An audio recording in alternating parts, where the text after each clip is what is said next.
number and variety of azaleas. Absolutely. So, Here's our Fio's beard. Okay. oh my goodness, somebody did something to their beard. I can't believe it. What did I do? Longer and longer. Yes, I chose not to cut it. Is that the something that you're referring to? Well, it looks longer. Well, It's longer every time we see him. it keeps growing all by itself. I don't know what to say, buddy. Makes a good soup strainer.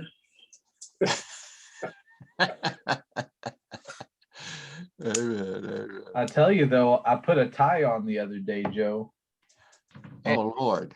That's not something I've really done for. Aaron, if you just kind of braided it into a bow, you'd be formal every Bow time. tie. He can't see you can't tell a full Windsor with him, I'm afraid. So.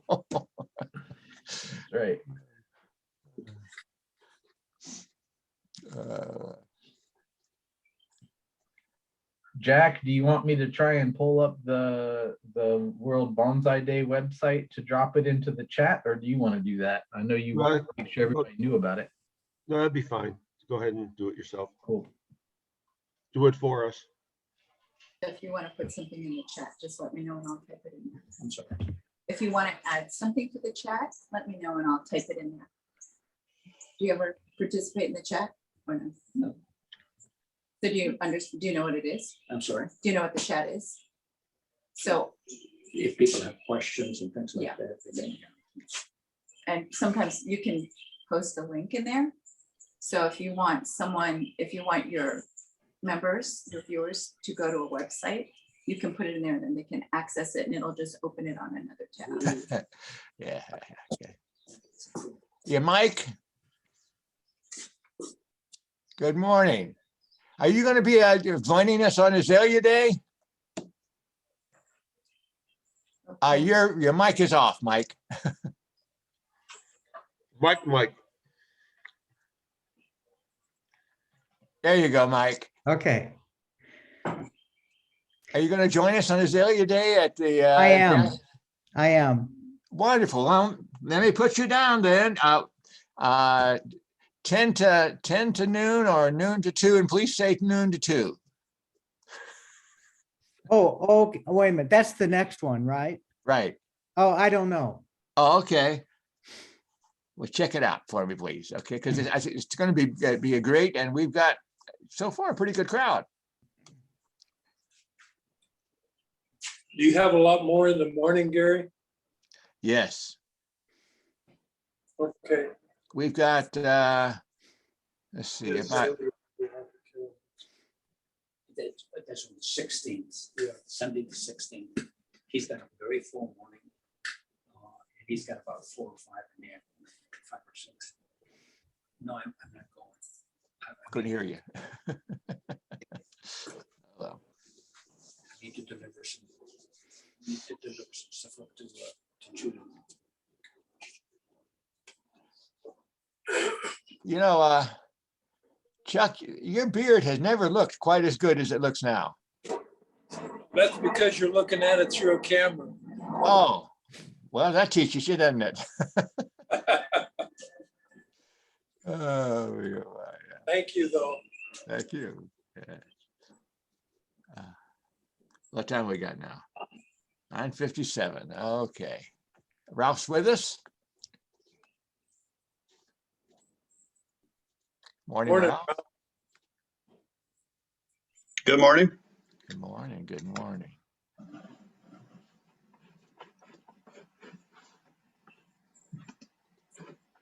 And Margaret? Okay. I show 9 participants right now. We're getting there.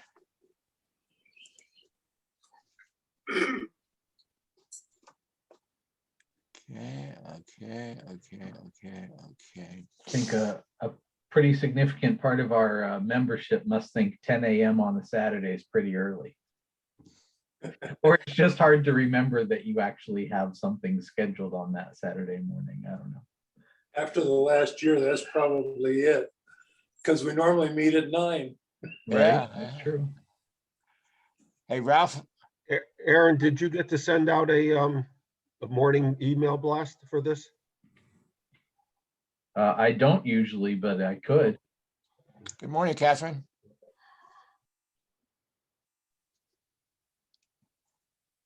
We're up to 11.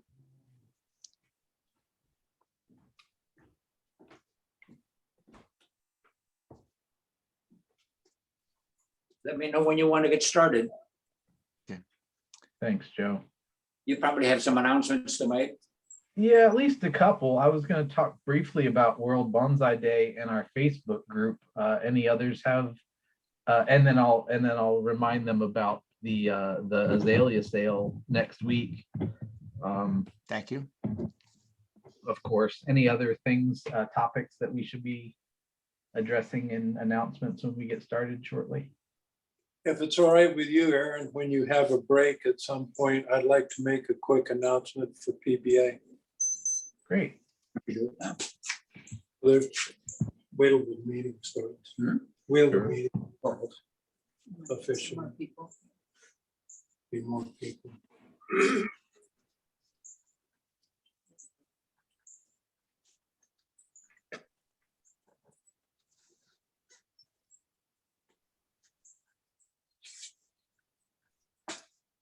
Oh, April's with us, I see. Mhm. She's muted. Shirley, welcome. Hi, Shirley. You're muted. Hello. So, Just move it up. Oh, no, I don't. No, want to just, be more. no, just higher. Well, if I you am step showing 10 o'clock on my clock, but I'm going to give it just a minute or two. Step back a before we little. Really get started. There you go. Let me know when you want to get started.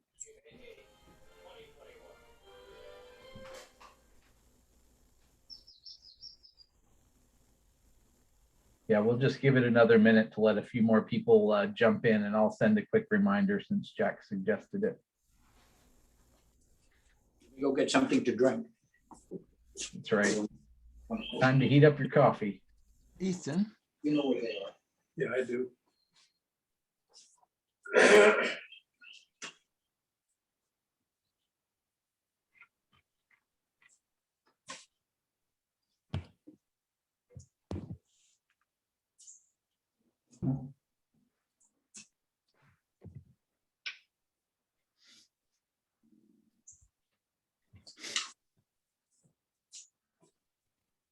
Aaron, do you think this would be a good time for Chuck to do his announcements?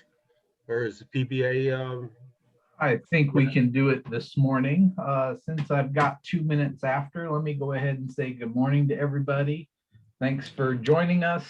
I'm sure more will join. That's been pretty typical with our Zoom meetings, where we might start with a dozen or 20 people and then quickly increase the numbers as the meeting gets started.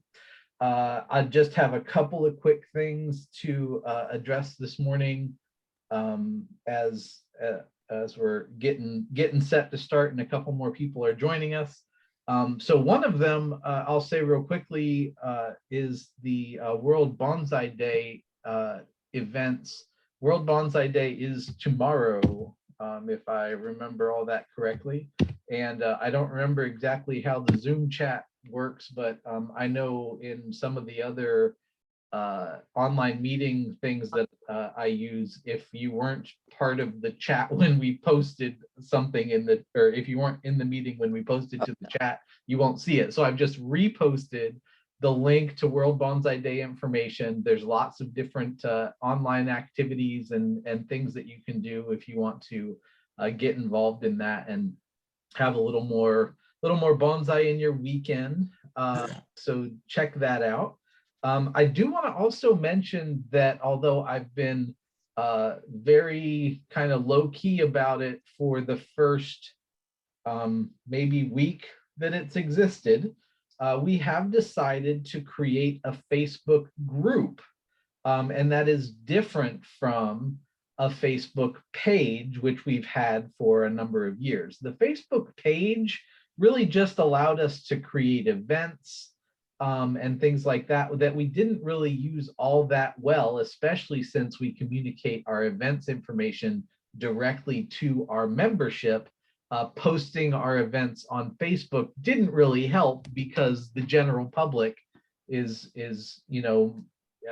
not really welcome to join all of our events unless they're interested in our club and they want to come join us and learn a little bit about what our meetings look like before making a decision to join. But so anyway, the Facebook group allows anybody who's a part of it to post to it. And what I'd really like to see is that this Facebook group can be a way that we can continue the conversations with one another in between meetings, share our trees, take a quick picture of that tree, to show us what it looks like, or ask a question like, hey, do you think I should prune this now? It doesn't matter at all, and it is a publicly visible group.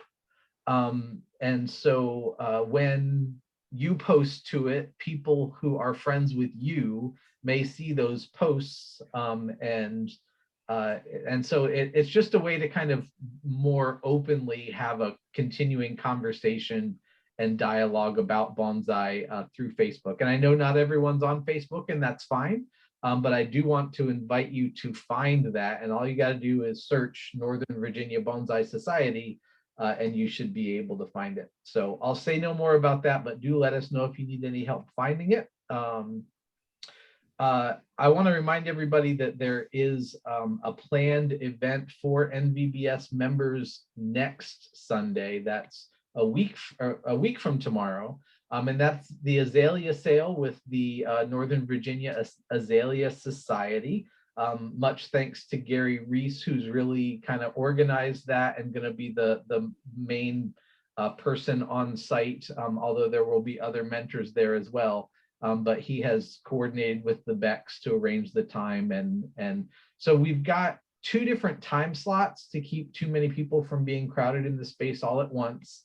And there are a good number of people who have already indicated that they're going to be there in the morning time slot starting at 10.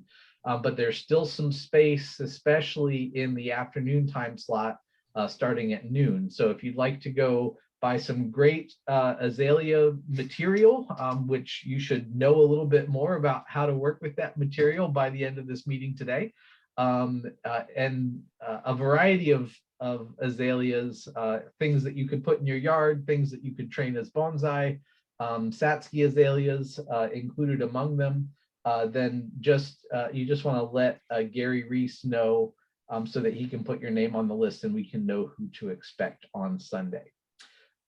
So I think I'd like to pass it over to Chuck real quick. Chuck has a quick announcement about PBA. And while we're listening to Chuck's announcement from the Potomac Bonsai Association, anyone who's first time joining us today, maybe a visitor, consider whether or not you'd like to introduce yourselves, and I'll give you an opportunity to do that when Chuck's done. So Chuck, what you got for us for PBA?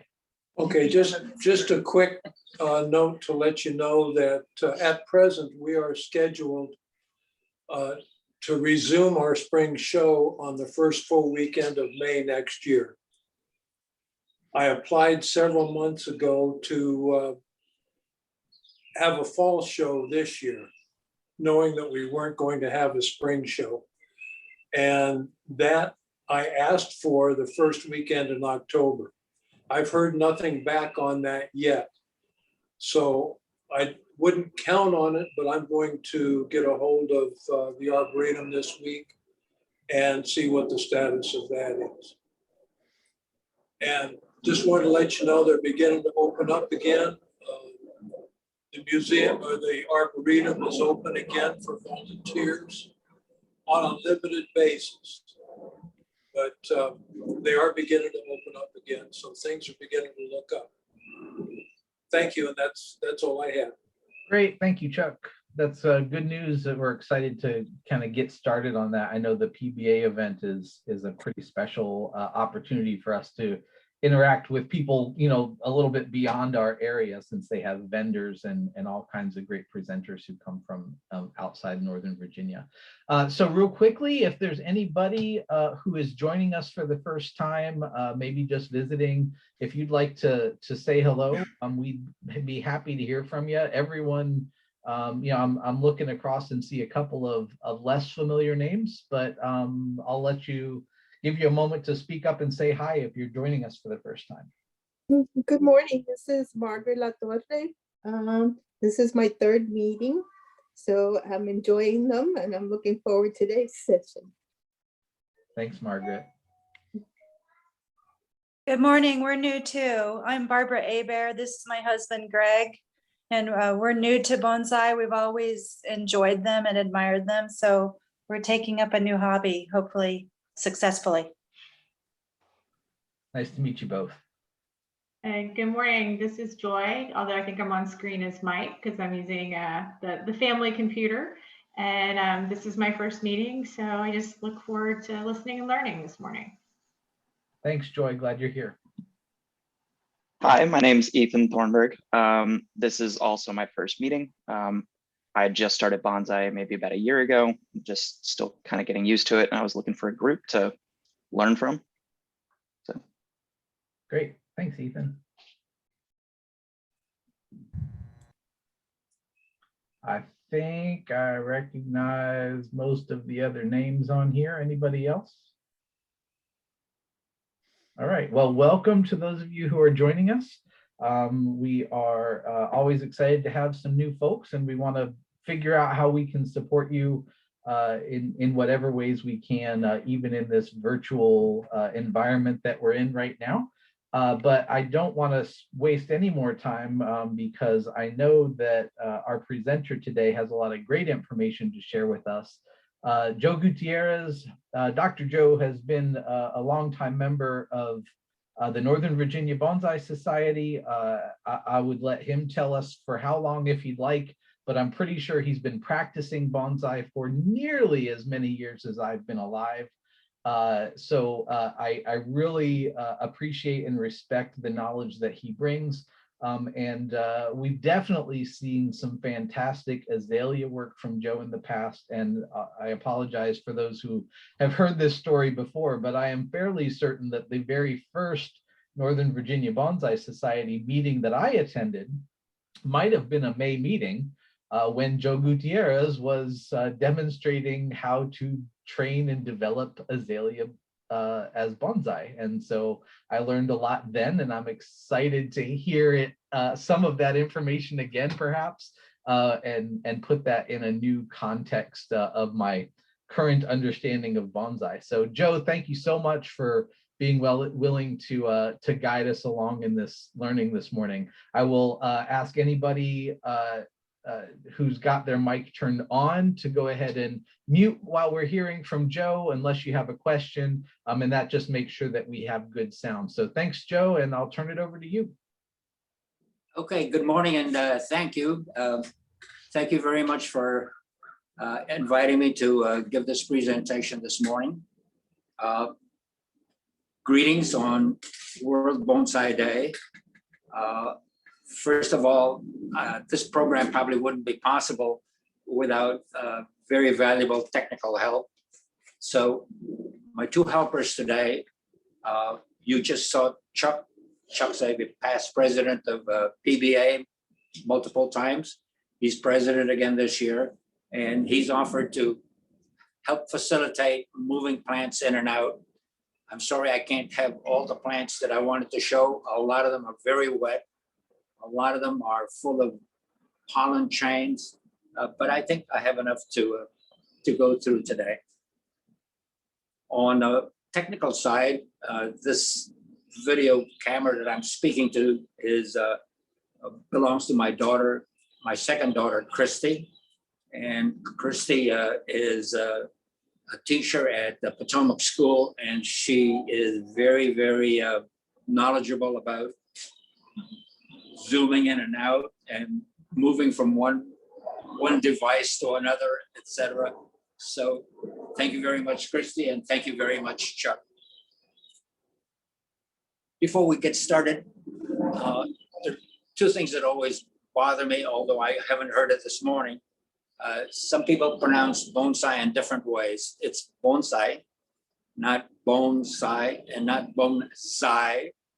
It's a bon like bon voyage, or bon appetit, or bonne nuit, or bonjour, or for you who are kitchen workers, mon ami.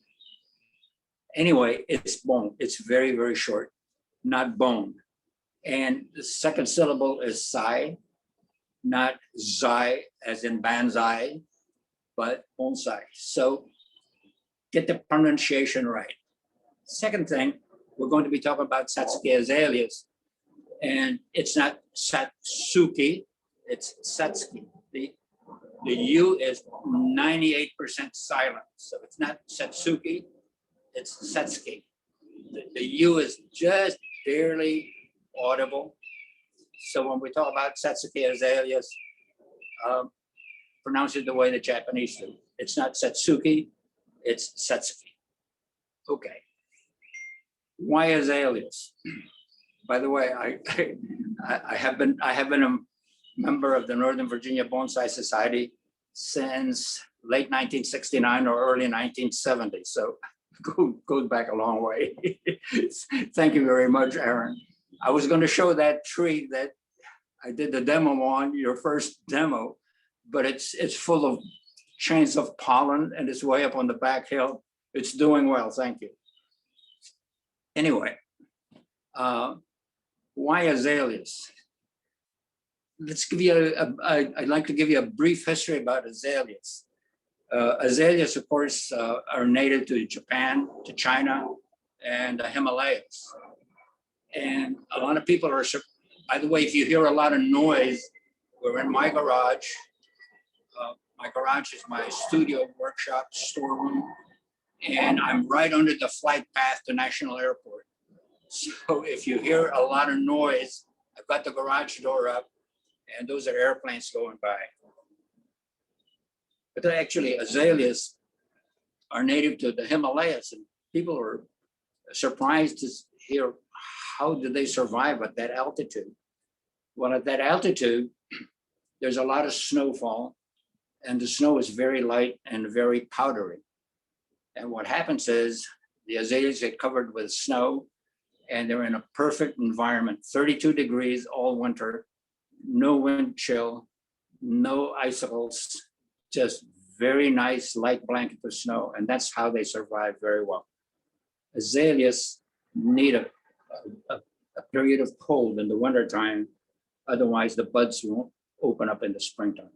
So you form new buds in the summertime right after they bloom, and those buds need a period of cold in December, early January of at least 4 weeks, 4 to 5 weeks, and then those buds will open up.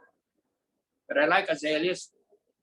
Azaleas do very well in the United States. Azaleas do very well, particularly in the Mid-Atlantic states. Our soil conditions, our weather conditions, our moisture conditions are just ideal for azaleas. And probably the second best place in the United States for azaleas is probably the Pacific Northwest. But really, the Mid-Atlantic states are really the perfect place for azaleas. All over my neighborhood and all over most of your neighborhoods, you probably see a lot of azaleas. A lot of them are probably now just finishing up their blooming times. We've had a lot of rain recently, and that rain has wreaked havoc on azaleas. But azaleas in Japan have been very popular for landscape until about 300 or 400 years ago. They became very popular as potted plants. If you go through Europe, you see a lot of geraniums. Every windowsill has got geraniums. But people have been very fond of potted flowering plants. And so in Japan, when they first started seeing the Satsuki azaleas, actually, the common people were not permitted to have Satsuki azaleas. Only the royalty, the imperial family, and the warlords were permitted to have Satsuki azaleas. During the Edo period, when the imperial family moved from Kyoto to Tokyo, then everybody was permitted to have azaleas. So azaleas in Japan were primarily grown as potted plants. And they were brought them out once a year, end of May. Satsuki means 5th month, 5th lunar month. So that's usually the end of May. That's when they bloom. And they were very popular because they had multiple colors. So azaleas, at least in Japan, have been a very honored and almost first-class premier container grown flowering plant. And then they began to apply bonsai techniques to the Satsuki azaleas.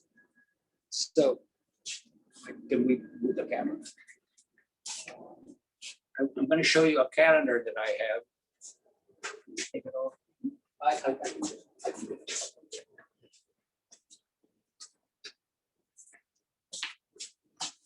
Can you? Here's a calendar picture of an azalea. It's a small azalea, but this is the way the plants were grown. And this one has some bonsai techniques to it.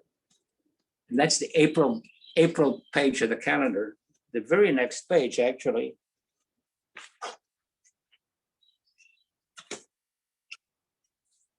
shows you what they look like in development. So it's all right. Thank you. So azaleas are available, at least here in the state, they're available everywhere. They're available at my local giant grocery store. And if you want a Satsuki azalea, I think the best place to go is to go to somebody that really grows them and raises them. And so I encourage you to, if you're interested in Satsuki, go out to the Becks next Sunday and buy a lot of them. There are pros and cons for everything. Azaleas are rather inexpensive. They're ubiquitous, at least in this area. They're available everywhere very easily. It's possible to grow a bunch of different varieties. I will send Aaron, he's not one.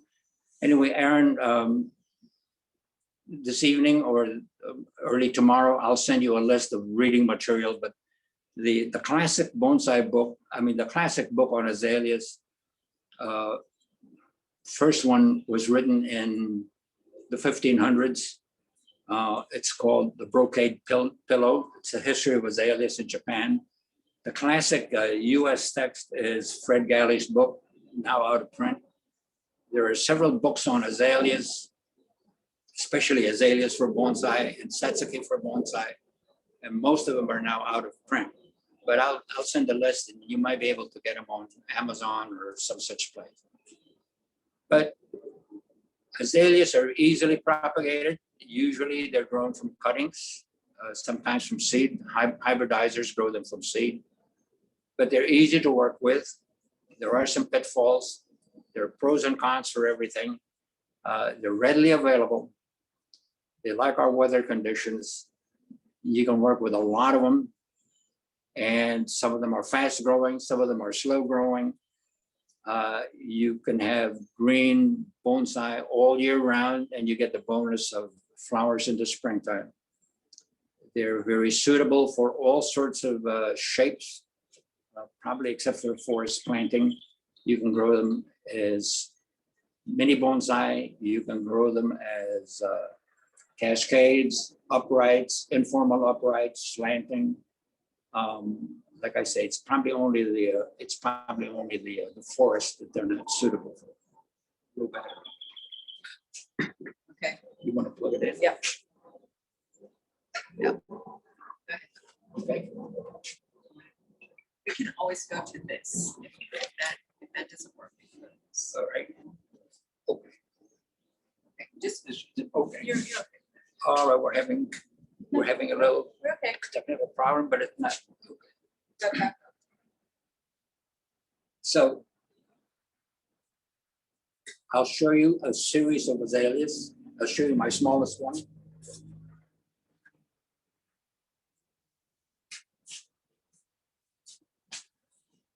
It's in a cascade form. This is a 7-year-old from seed. And I don't know whether you can see, but it's loaded with buds. And this one has got deep pink flowers. They haven't opened up yet. It's 7 years old. It grew spontaneously from seed in a bonsai I had called Shinzan. It's a Satsuki. So it's not quite started blooming yet, but you can see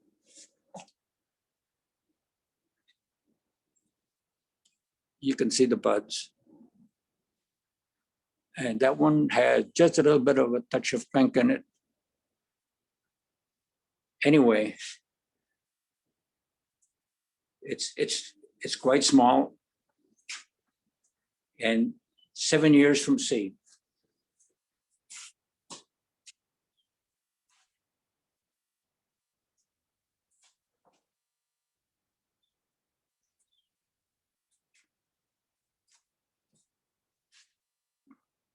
This one is about 4 years from a cutting.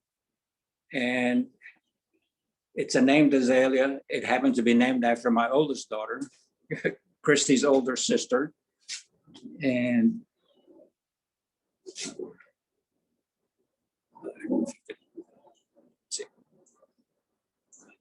it's not a Satsuki. It hasn't bloomed yet.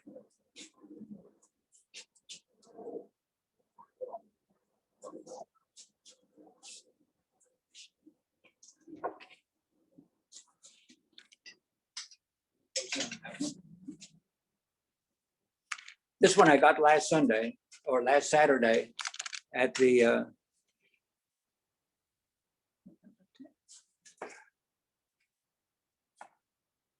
right. And I wired it. So this is called Kakul, and it's one of the earliest blooming Satsukis. When you select, can you show this part? You may have to just when you select your azaleas, look at the roots. So this one is very nice Nibari. I've put some wires on it. It's not finished up at the top, but the lower parts are wired out. Okay.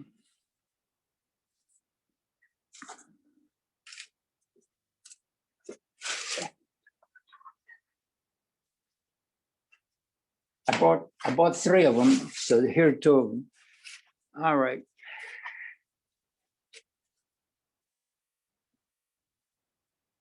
Now, what I'd like to show here is when you cut the azalea, leave a little stump, because if you cut it flush, you may lose all that root back there. Okay, so one trick for bending azaleas.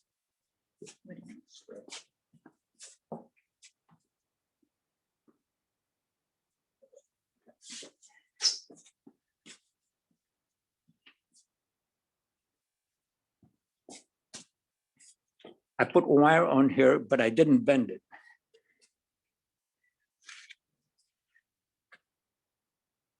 If you look, that branch is going up and I want to bring it down and I want to twist this. And a simple trick is if you get the branch wet,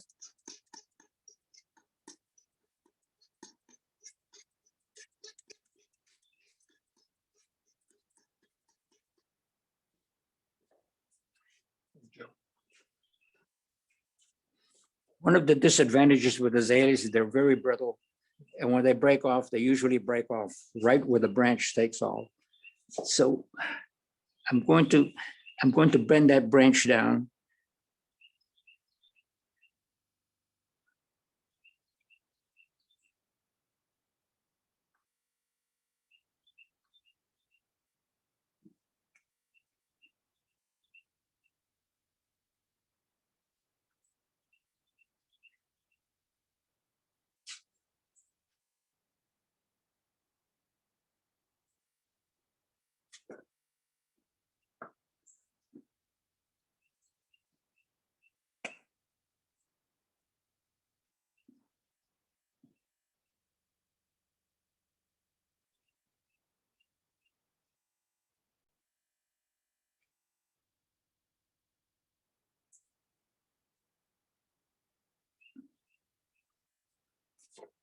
No.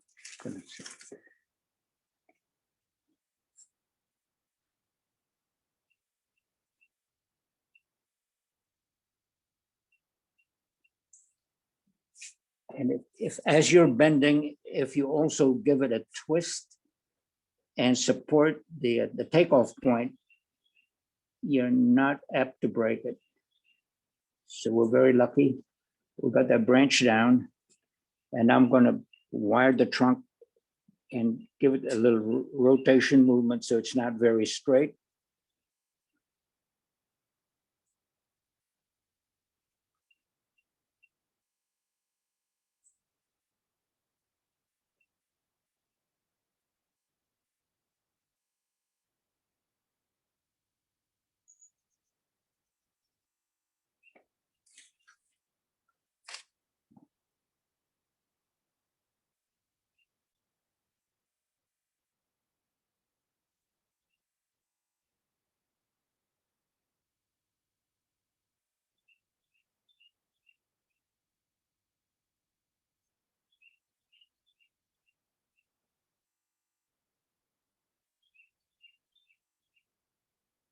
And if you do it slowly,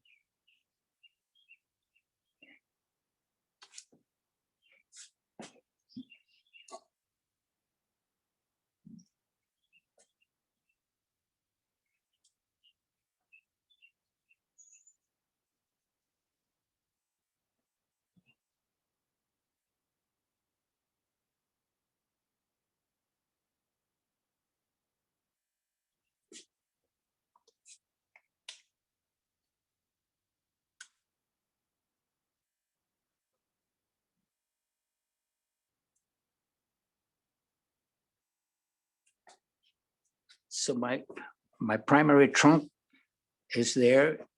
This tree will be a nice show hen. It'll be about under 8 inches. And so the top of the tree will be here. I'll let that grow up to thicken it. I've got very nice nabari. And probably next year or the year after, I'll cut that stump off and I won't get the die back.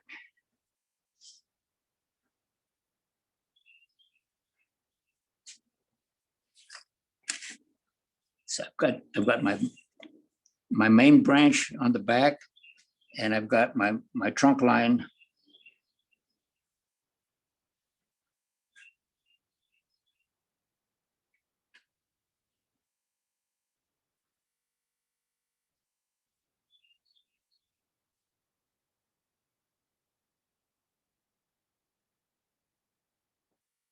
So if you just take a spray and spray the branches, you're not liable to break them off. Okay, check.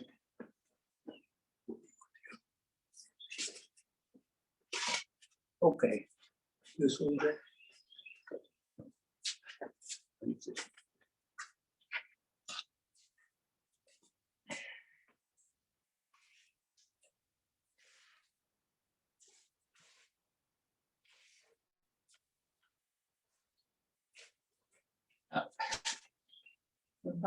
This is a tree that I've had for,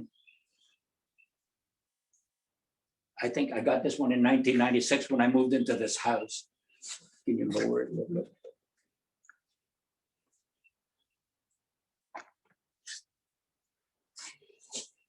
I bought it in a nursery. I don't know what the variety is.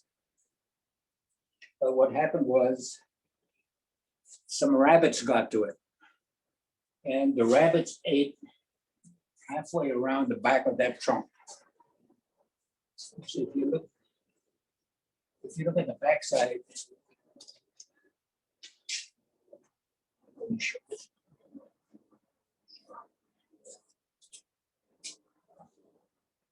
The rabbits ate about half of that trunk off. All of this is artificial wood. And the material I use to repair that is a product called Quickwood. And if you can see that, you can get it at the adhesives department of Home Depot. Anyway, because it blooms so beautifully every year, I promised this tree I would never get rid of it. And actually, if you look at it from the front, you hardly see where it was chewed away, but that trunk was chewed away more than halfway through. And the thing survived. It's got beautiful blossoms all year round. It needs a little bit of rewiring now, but I'm going to keep this baby. So I've had this baby since 1996. And so it probably was maybe 5 or 6 years old or so when I bought it. So I've had it a long time. But anyway, I just wanted to show you, number one, it really hasn't affected the appearance of that trunk. And I wanted to show you exactly how much was eaten away and how I repaired it. Okay. So this is all artificial wood here. You can see that it's a slightly different color, but that Quickwood works very well.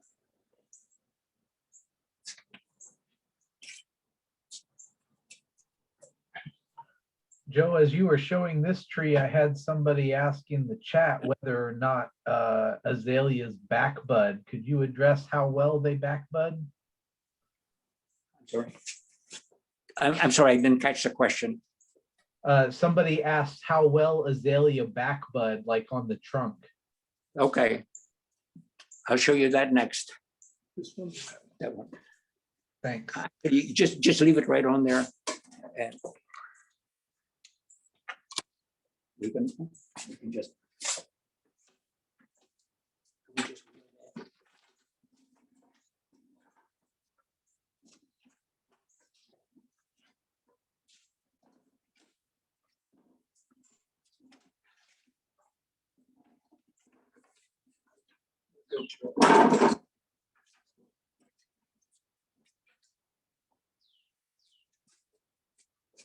Okay.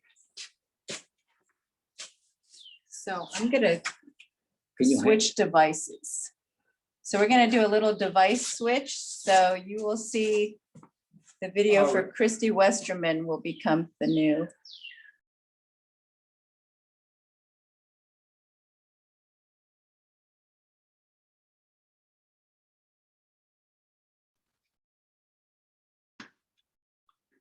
Can you handhold the camera?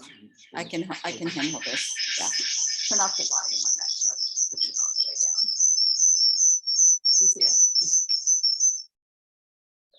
Sorry about that, everybody. Okay. All right. Are you on? You see yourself?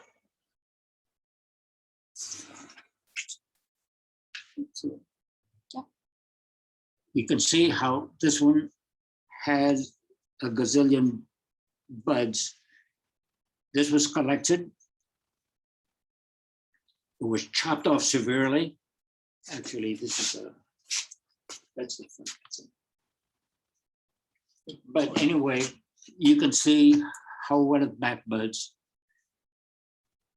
It backbuds very, very well. All over the place. And you don't need distal green to get backbudding. So this one has just tons of buds all over the place. They back bud very, very well. Were you able to see that? I can't Yeah, tell. you can just see. Okay, can you see?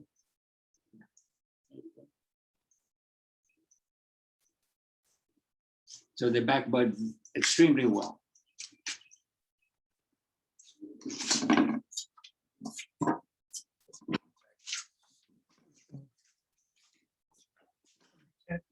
No, that one, dead. I turned it off because the battery was Oh, not going on. So you're on this now. All right. Okay, you see? There you go. Is that one off? Yeah, I didn't. It doesn't have good battery capacity. Here you go. Okay. So they do back bud extremely well. And you don't need distal green in order to get back budding.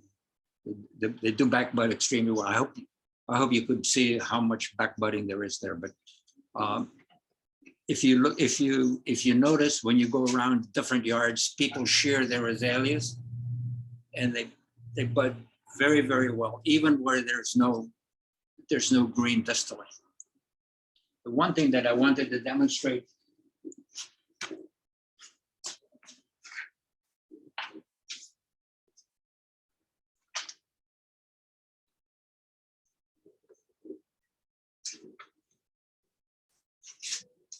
one of the cons with azaleas is they have very, very thin bark. And so you have to be very careful when you cut them. Most of the professionals that grow azaleas do not use a concave cutter. They use a convex cutter. I use a concave cutter, but I cut flush with a branch rather than a concave cut. But there is a tool, and there's only one company that makes it, and that's Masakuni. And it's a combination, okay? It's a combination concave convex cutter. So if you cut one way, you can see it's concave. And if you cut the other way, it's a convex cutter. And the only company that makes it is Masakuni. Okay, so here you see it's a convex cutter. And here you see it's a concave cutter. I got this one in Japan last year. Actually, Roy Nagatoshi got it for me. Okay. One thing I would like to demonstrate now is if you can see, this is azalea.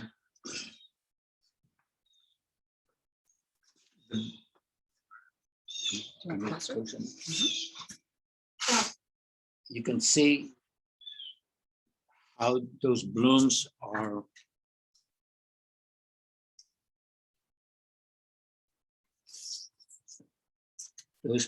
hidden. Okay, it's loaded with buds and they're not quite ready to bloom yet. And the way you show those blossoms, if you look, you can see the buds which are just about ready to open, and there are all sorts of branches all the way around it.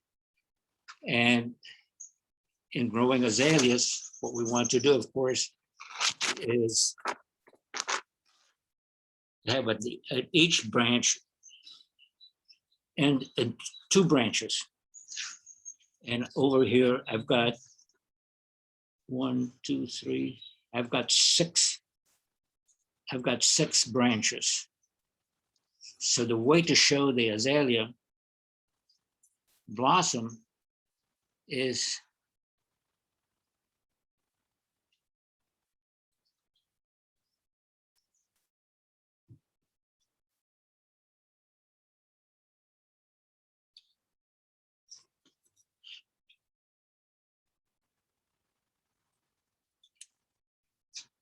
remove the branches that you're not going to need. So now I've got the blossom and I've got 2 branches. Here's another one. I want to show the blossom.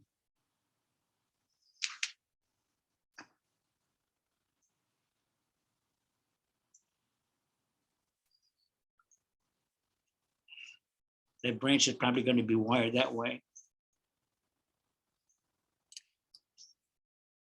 So I have the blossom or the bud and the 2 branches that I'm, that branch, I want to wind up with 2 branches.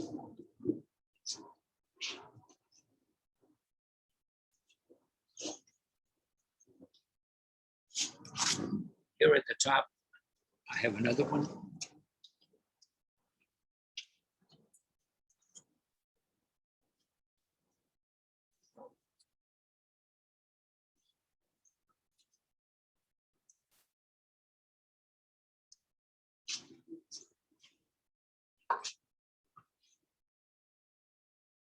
So you can see I left the blossom and just the two twigs that I want to grow.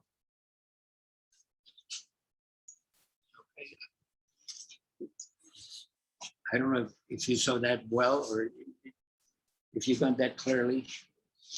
But anyway, where you have 5 twigs and you have the blossom in the middle, what you want to do is leave 2 twigs, take all the others off. So you're left with 2 twigs and the blossom in the middle, and that shows the flower.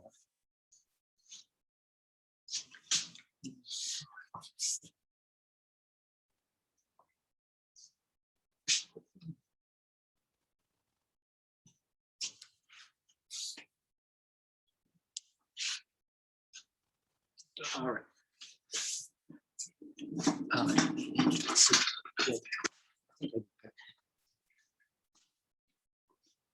Cut this off. Do you want to be on camera? Here. I think this will probably show it better. I've got a branch off. So you've got the blossom that you want to show, and you've got the branch. Okay. So you want to leave just 2 branches.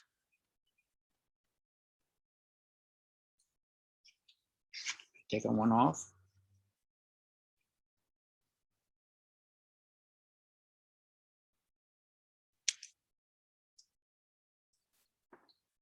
So there's the blossom, and there are the 2 branches left.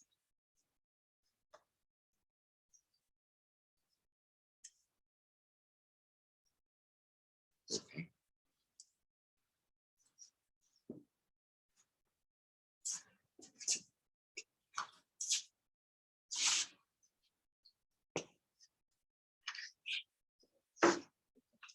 So in talking about azaleas, you have to differentiate between azaleas and the Satsuki azaleas. Just like when you're talking about pines, we talk about single flush pines and the double flush pines. Double flush pines require different techniques and are handled in a completely different fashion from the single flush pine. So the double flush pines are the Japanese black pine, the Japanese red pine, and maybe the pitch pine. And the way they're handled is completely different from the single flush pines, which are the white pines, primarily the white pines, the ponderosa pines, mugo pine. Those are all single flush pines. It's the same way with azaleas. Not all azaleas are handled the same way. Your regular azaleas, which are your yard azaleas, your garden azaleas, are handled very, very differently from Satsuki azaleas. Satsuki, they bloom late. With your regular azaleas, they bloom and then the new growth comes out. With the Satsuki, very often you get the new growth and then they bloom at a little bit later than the than the new growth coming out. So if you could see from the akua that I showed you,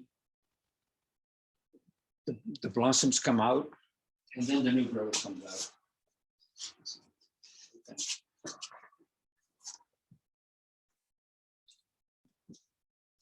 So kakua, which is a satsuki, is now blooming. And then the new growth has come out just before the blossoms came out.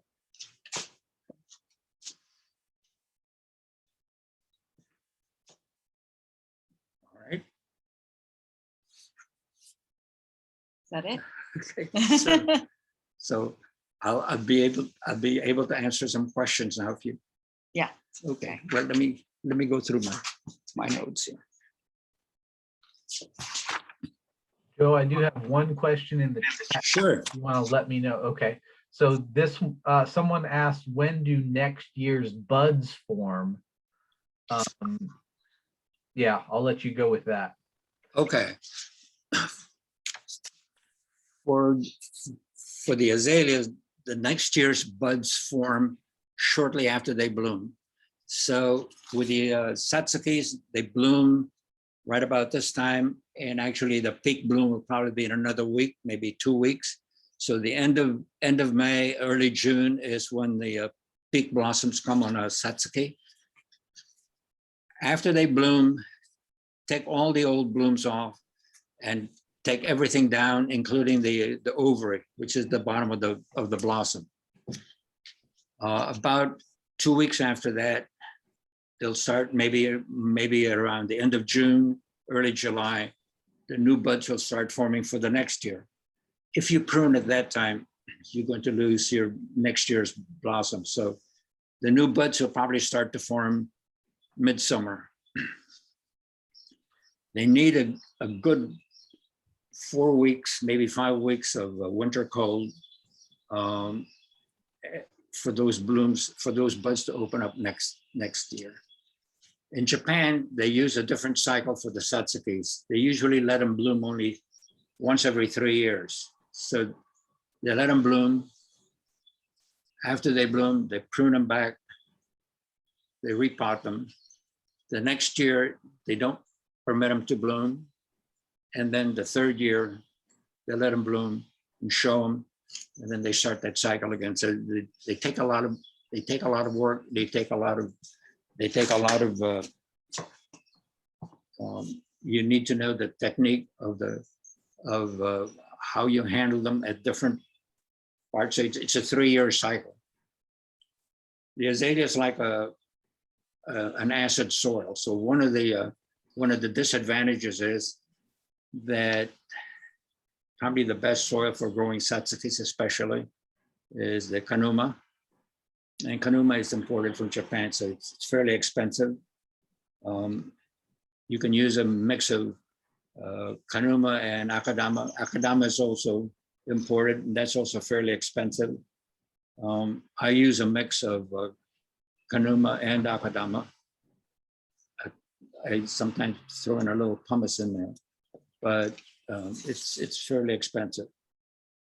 The reason they plant every 3 years is the kanuma soil breaks down. It becomes very powdery, and when it breaks down, it cakes, and so your root ball becomes a solid cake, and water will not go through it very well. So they take that soil off, and they wash out that root ball thoroughly, and then repot.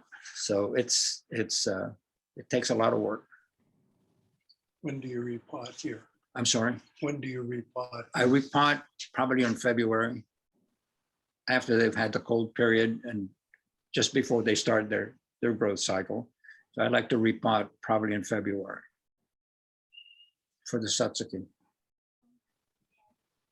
The other time that is probably the second best time to repot is right after they bloom. How do you tell the difference between new and old growth? how do you tell the difference between new and old growth? It's the thickness and the hardness of the branches. So with Satsuki, the ideal time to start wiring is when the branches are extremely small. And I'm talking about branches less than 1 millimeter in thickness. That's in Japan, they grow them in the ground and they grow them for height. They take whips and they wire them into shape, and then they let them grow. Then they cut them back, and then they let them grow, then they cut them back.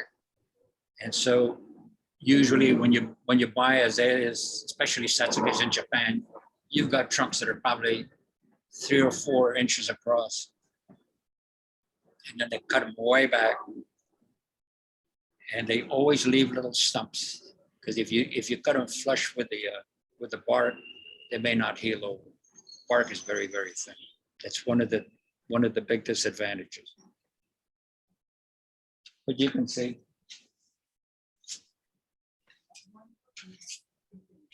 Ideal time to wire the branches when it's about 1 millimeter in thickness, because then they're very flexible.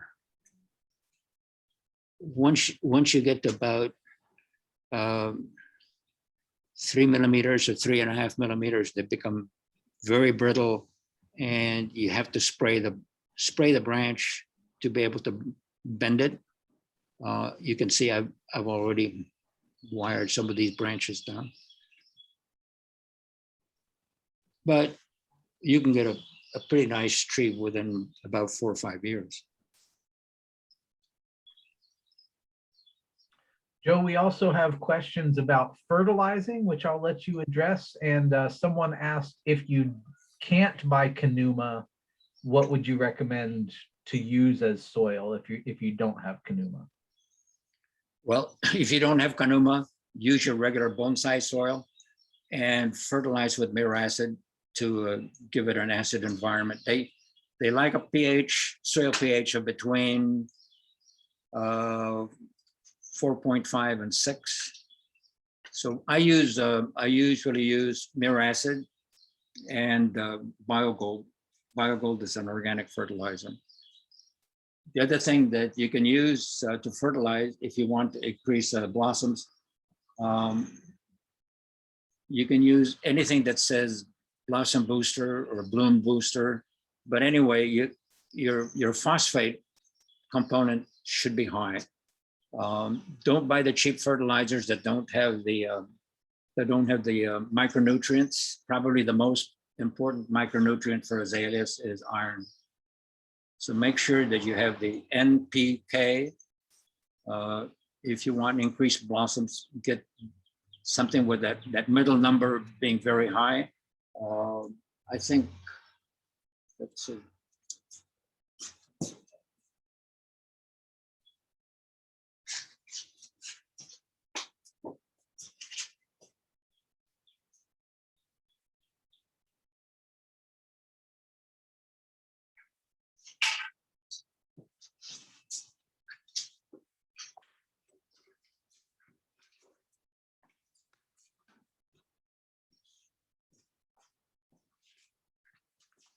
There is a product called Super Bloom. And that middle number is 55. That's the highest P number that I've ever found. It's 1255.6. Super Bloom. But it's fairly expensive. If you go to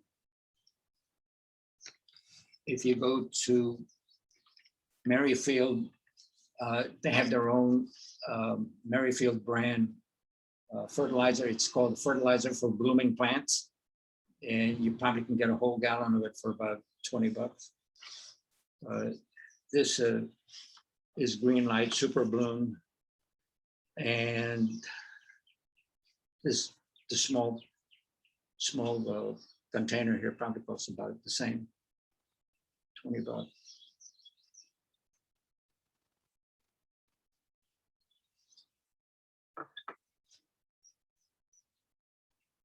So, by the way, this is also good for any bonsai that you have where you want a lot of buds to form, because your NPK, I like to think of it as N is the nitrogen, and that's the top of the tree. So you get a lot of green by having a high nitrogen number.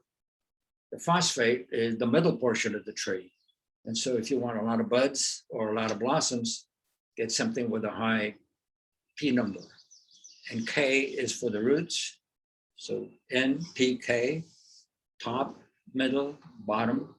So if you have a high K number, you're going to get a lot of root growth. It's a neat little way of thinking about how you fertilize a plant. So that's what I'd like to show you.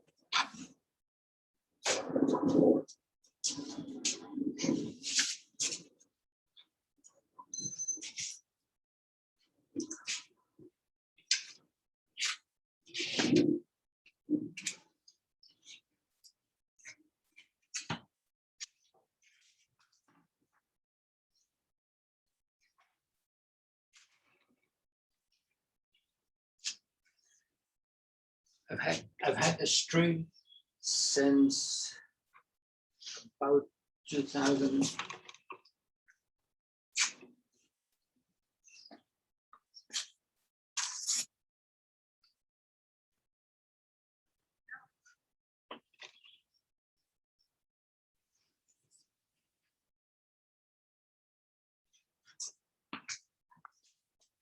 I had this tree since 2009.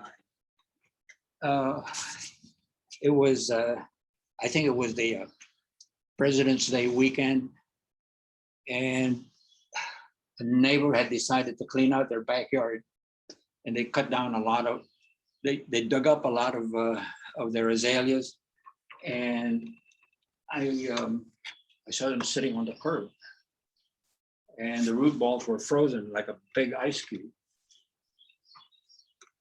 And so I picked them up and threw them back of the car, brought them into the garage. And this tree was probably about 6 or 7 feet tall. I cut it back. But it had very nice nabari. You can see the root spread is very nice. It's just now beginning to bloom. Here, I'll turn it around. It's got a couple of blossoms in the back. But it's not going to have a lot of bloom because I just sheared it. But anyway,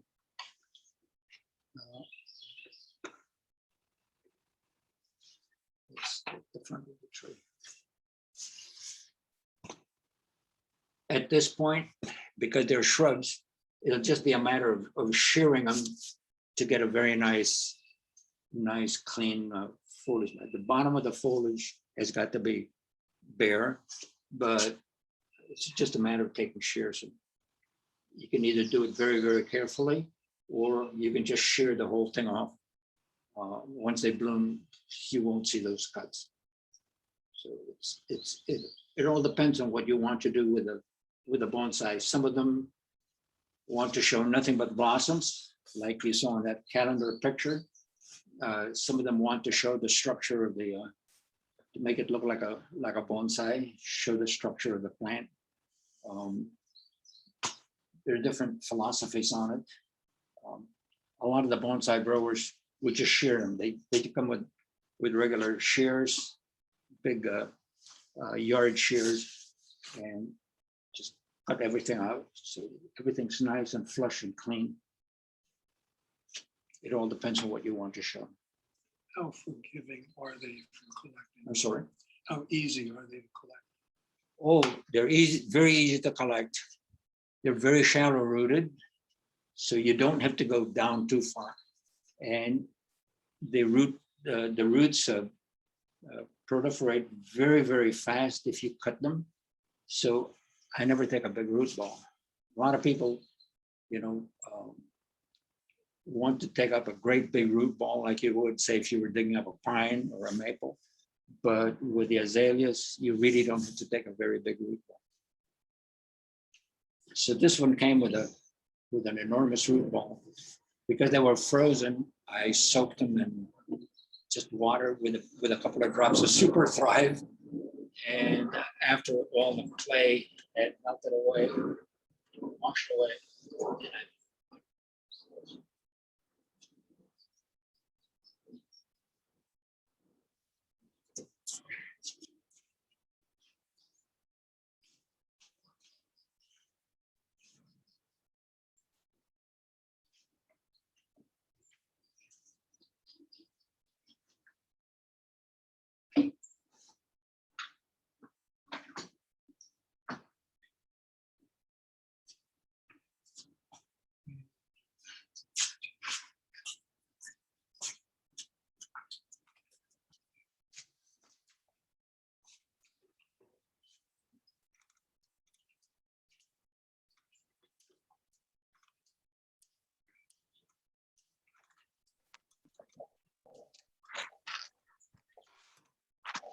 and Joe, yes, sir. you mentioned that that the blooms start forming or the buds start forming in the summer. When do you add that high the super bloom?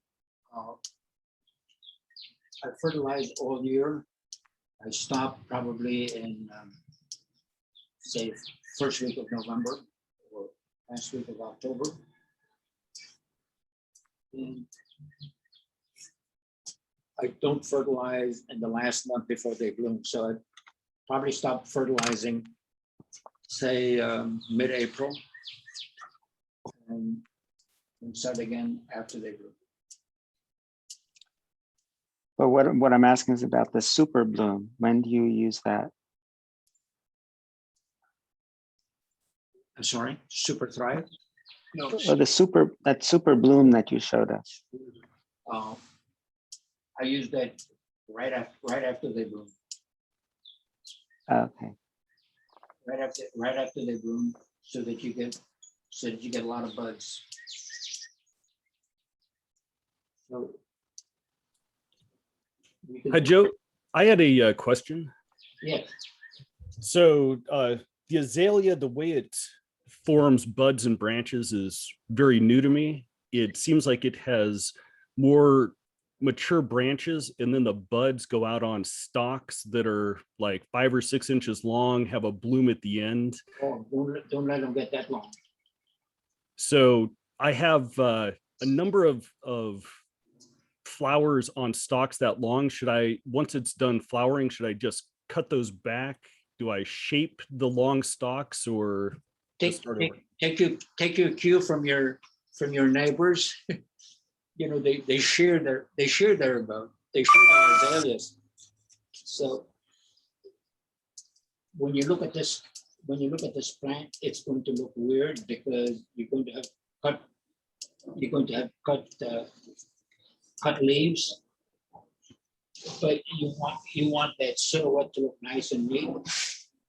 Essentially, what I'm doing with it now is like what I do with my azaleas in the yard. You share them so that you get a very nice shape. And so what I want to do is, and then you can experiment and do different things on different years. So what I'm trying to do here is next year have it nothing but blossoms, like you saw in the first picture. And then after I repot it the next year, make it look so that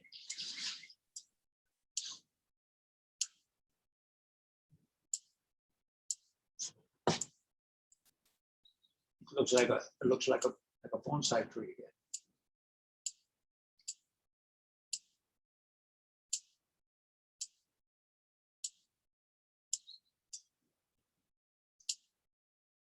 So essentially, I'm doing what you know, the yard people do for all the neighbors. They share the plants. And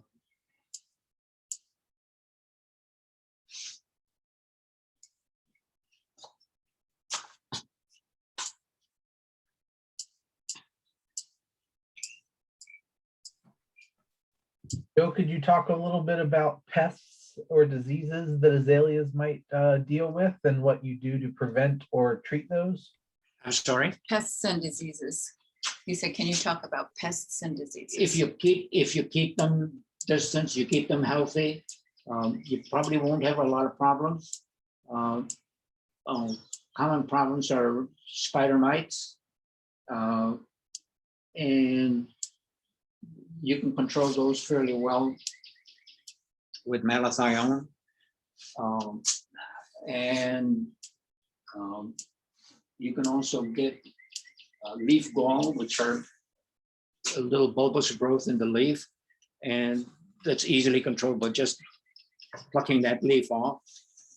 I usually use either Daconil or Benamil for spray.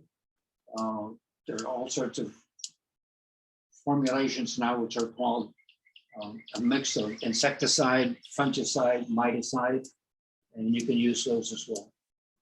But if you keep them healthy, you keep them fairly well separated, you probably won't have any problem with them. But malathion is pretty good spray material, and Daconil or Benamil for spray. Some people use 7. That works pretty well also as well. How much sun do they need? I'm sorry. How much sun do they need? Sun. Actually, the different varieties have different sun tolerance. They do best in morning sun exposure and avoiding in the summertime, keeping them out of direct sunlight. So if they get morning sun, or if you have dappled shade, that's probably the best. But what they really like is morning sun and kind of reduced afternoon sun.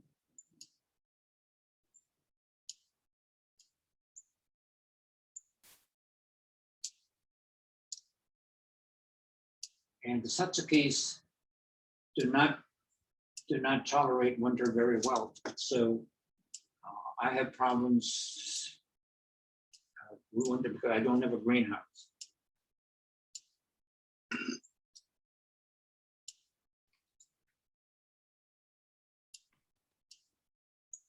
If I win the Irish sweepstake, the first thing I would do is build a greenhouse. But in Japan,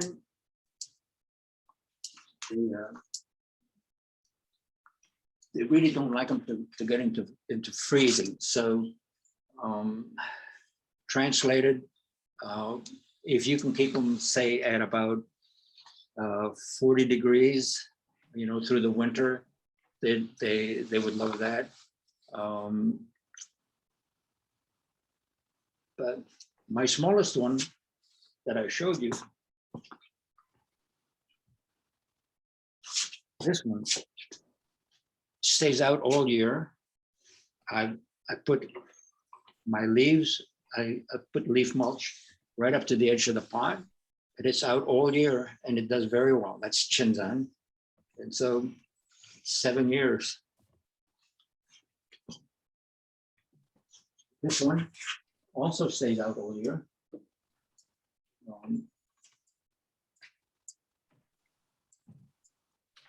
Joe, you said you repot some of your azalea in February. Do they need extra protection after you repot them? No, actually, what I do is I put them on the ground. I mulch them.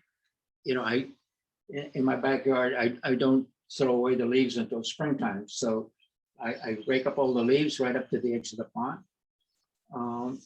The decaying process, of the leaves through the wintertime generates a little bit of heat, and they do very well that way. So you need to kind of understand your little mini environment and in your own yard. I'm sorry? Protect them from the wind. You don't really need much wind protection. The tops tolerate, it's the roots that you, it's the roots that you don't want to freeze. The tops are pretty tolerant. And of course, I'm always happy when I get some snow now. Because I use aluminum wire, usually we use aluminum for wiring azaleas. You have to be careful that your branches don't go out of whack.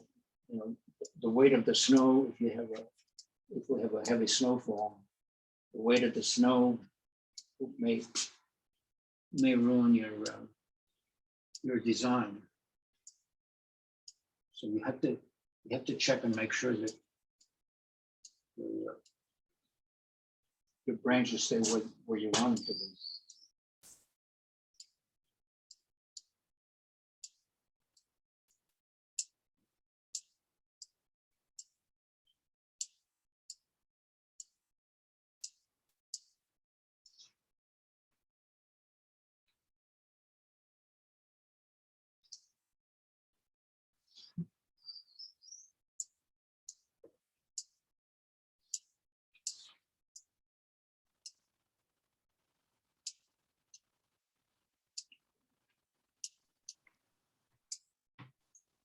When you were showing one of your much younger azaleas, someone posted a question about how you envision developing it over time.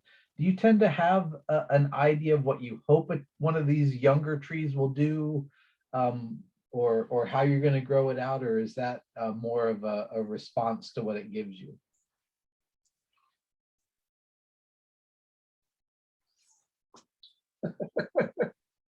That's, I think a lot of the, you're talking about design. Yes.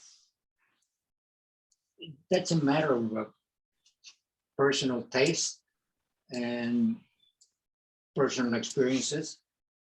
Look at a lot of plants, look at a lot of trees, look at a lot of pictures, and that's the nice thing with azaleas. You can have a lot of them. So you can experiment with doing different things with different ones. But a lot of it's is a matter of experience and judgment. And judgment comes from a lot of experience, and a lot of experience comes from having made bad judgments.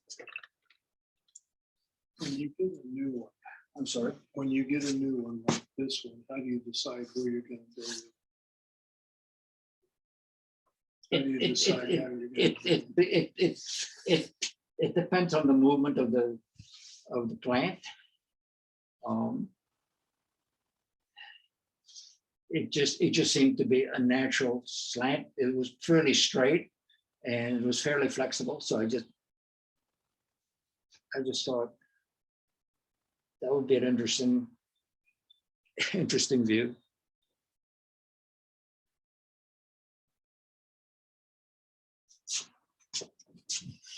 So it looks a little bit, looks a little less unruly now. Because I have longer shears. But I can't find it right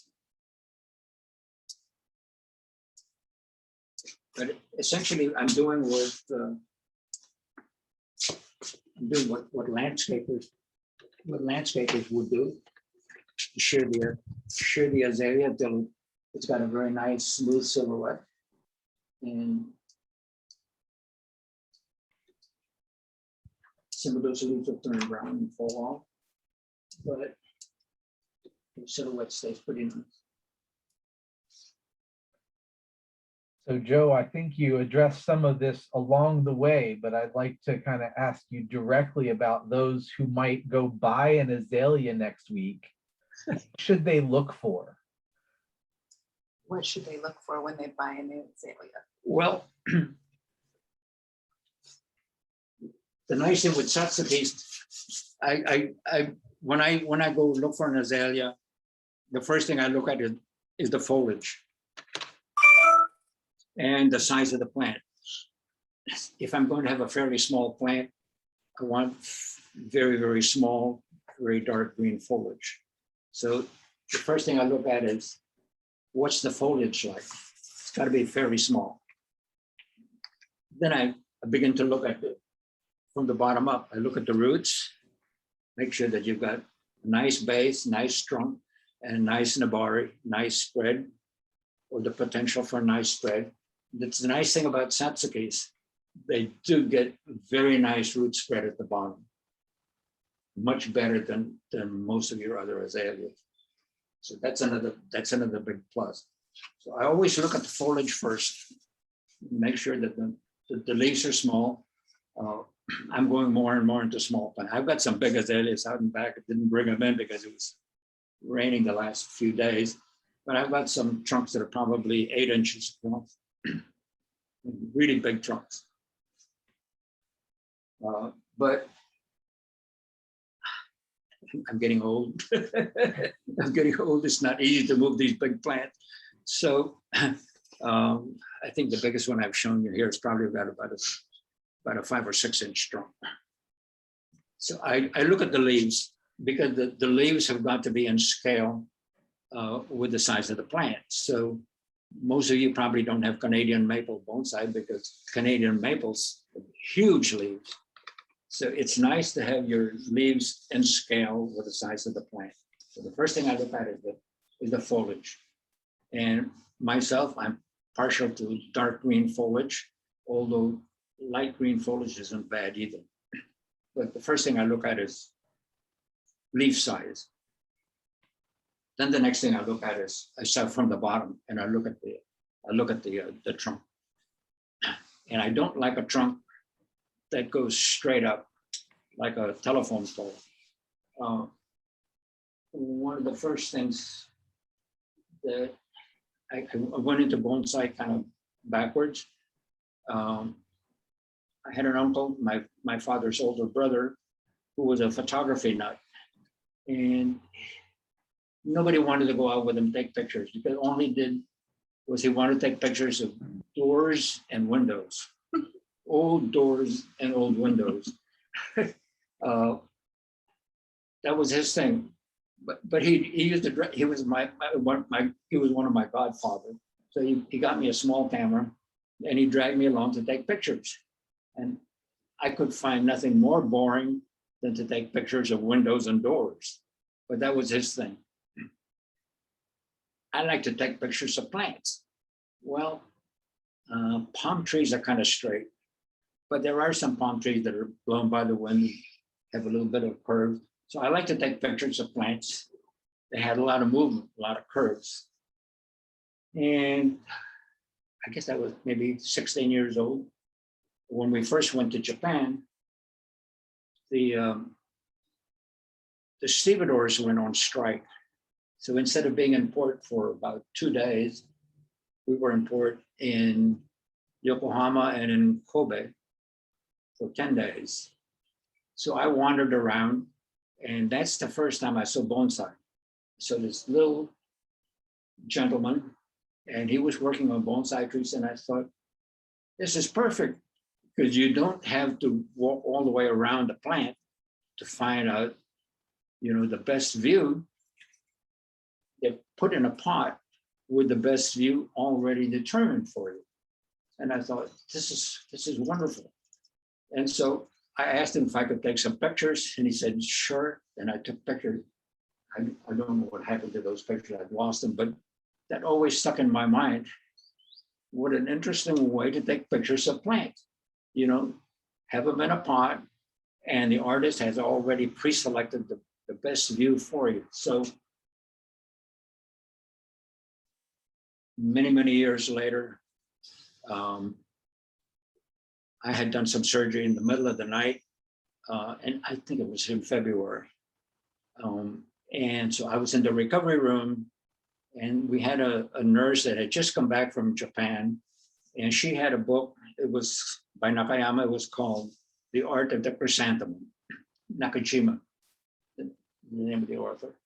And I was looking through it, and the book really was two books in one. First portion of the book was how to grow chrysanthemums. And the second part was how to make bonsai out of chrysanthemums.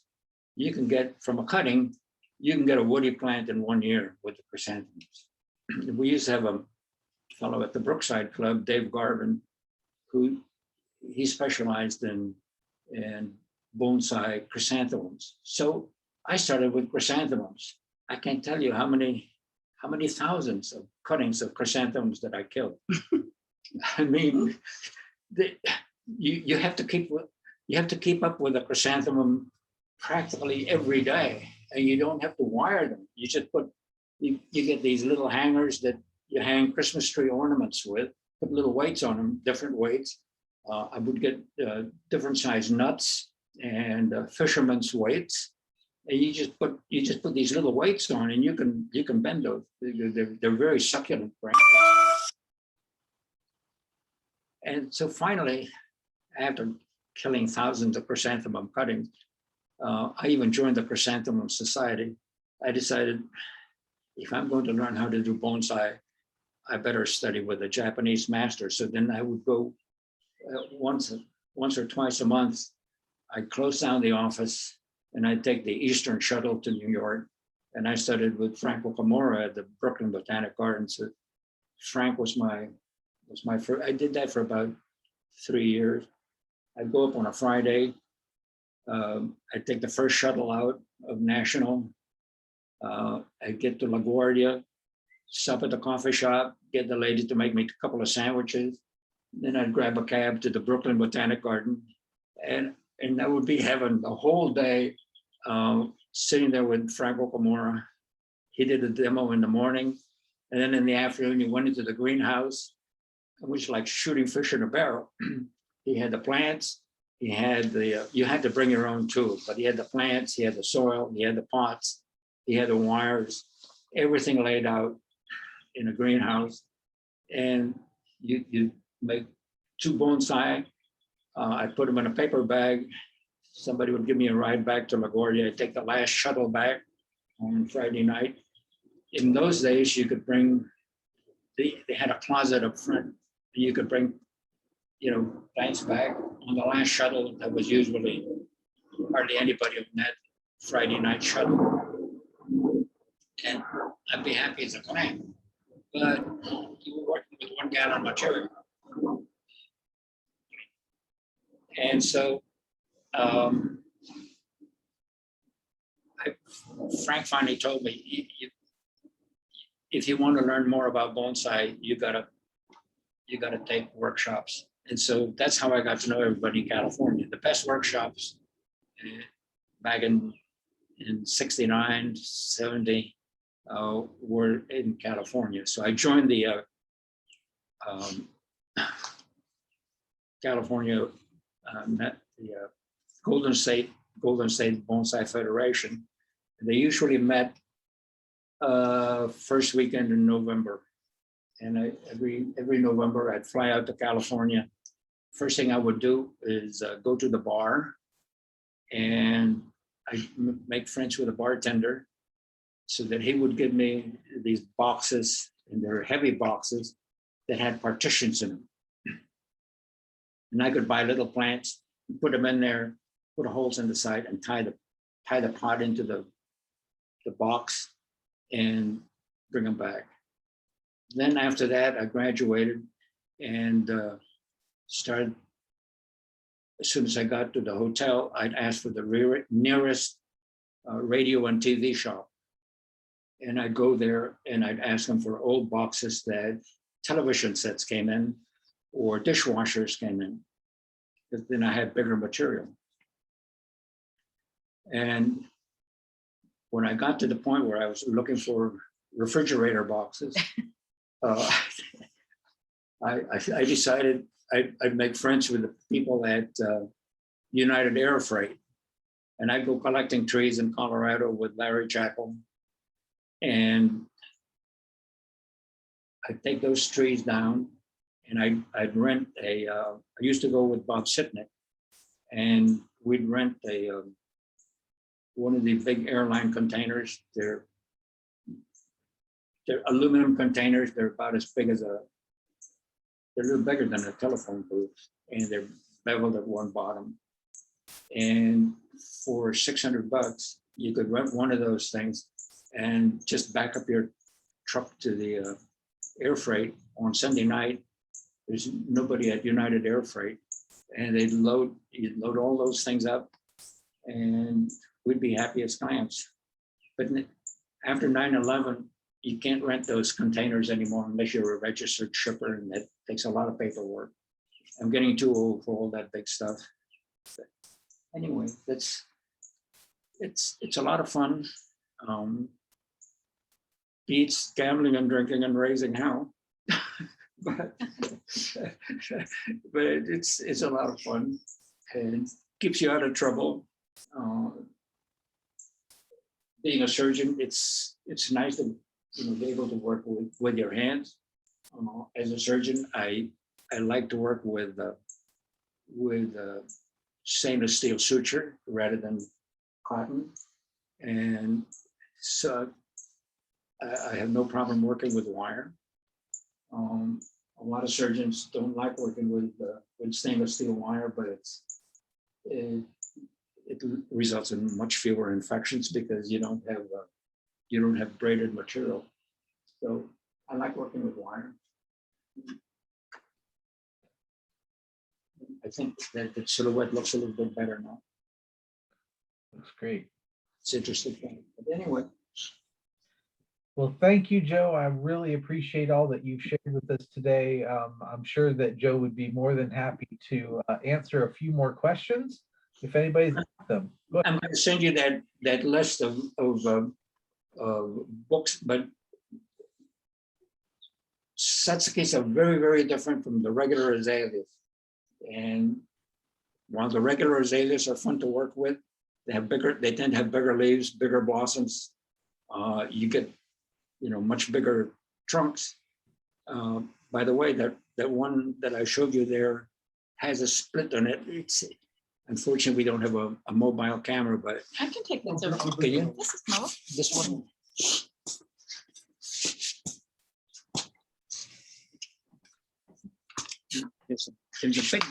There's a big crack back here. Is it in? Hold on, let me get up this side.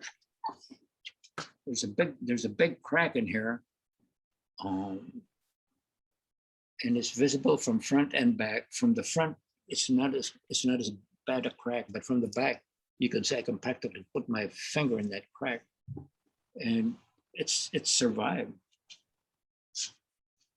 So you can see it's right here, and from the backside, you can really see it. It's almost a 50%. Right? And the thing has survived. So it's really. Christy, can you show us the base of that tree so we can want to survive. the You trunk want looks to like? see the base? Can you see it? Just Yes, thank you. that base. Pretty wide. You have to be careful in how you cut that base so you don't lose the whole nabari. Show this one. On this side? Oh, this plant? Yeah. You see how I left a stump there? Because if you cut it all the way flush, you may lose all that root.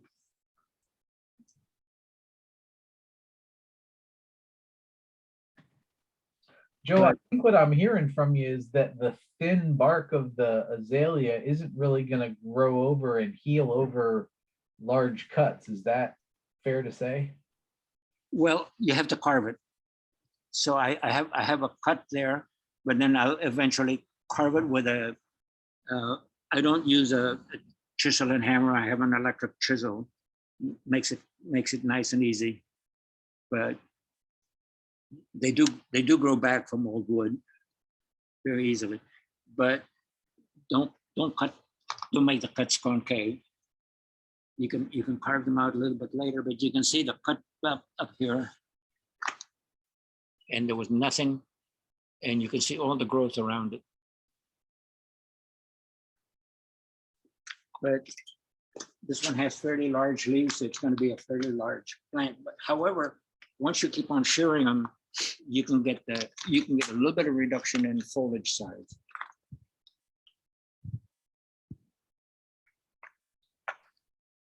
Well, I invite anyone who has additional questions to go ahead and bring them out. And if there were any questions in the chat that I forgot or missed, I'm sorry. speak up to ask those. And then if Joe doesn't have additional things he'd like to share, we can also kind of linger and talk and ask questions of one another, just kind of in a more group conversation. Someone did ask about holly tone, if you want to address whether or not holly tone would be an appropriate. Holly tone is probably better for your regular plants. It's not acidic.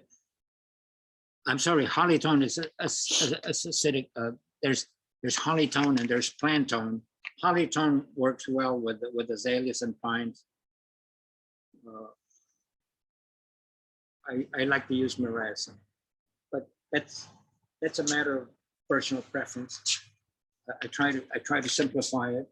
But at the Arboretum, they use holly tone and they put them in tea bags. How often do you apply the Miracid? I'm sorry? How often do you apply then? What's the? The Miracid. Miracid. How often do you apply Miracid? Once a month. I alternate Miracid and then I have some BioGold that I put down there and then put Miracid once a month. The Miracid, you have to mix, it's liquid. I mean, it's a powder and then you mix it with a liquid. And I use it about 3/4 strength. So about 3/4 of a teaspoon to a gallon.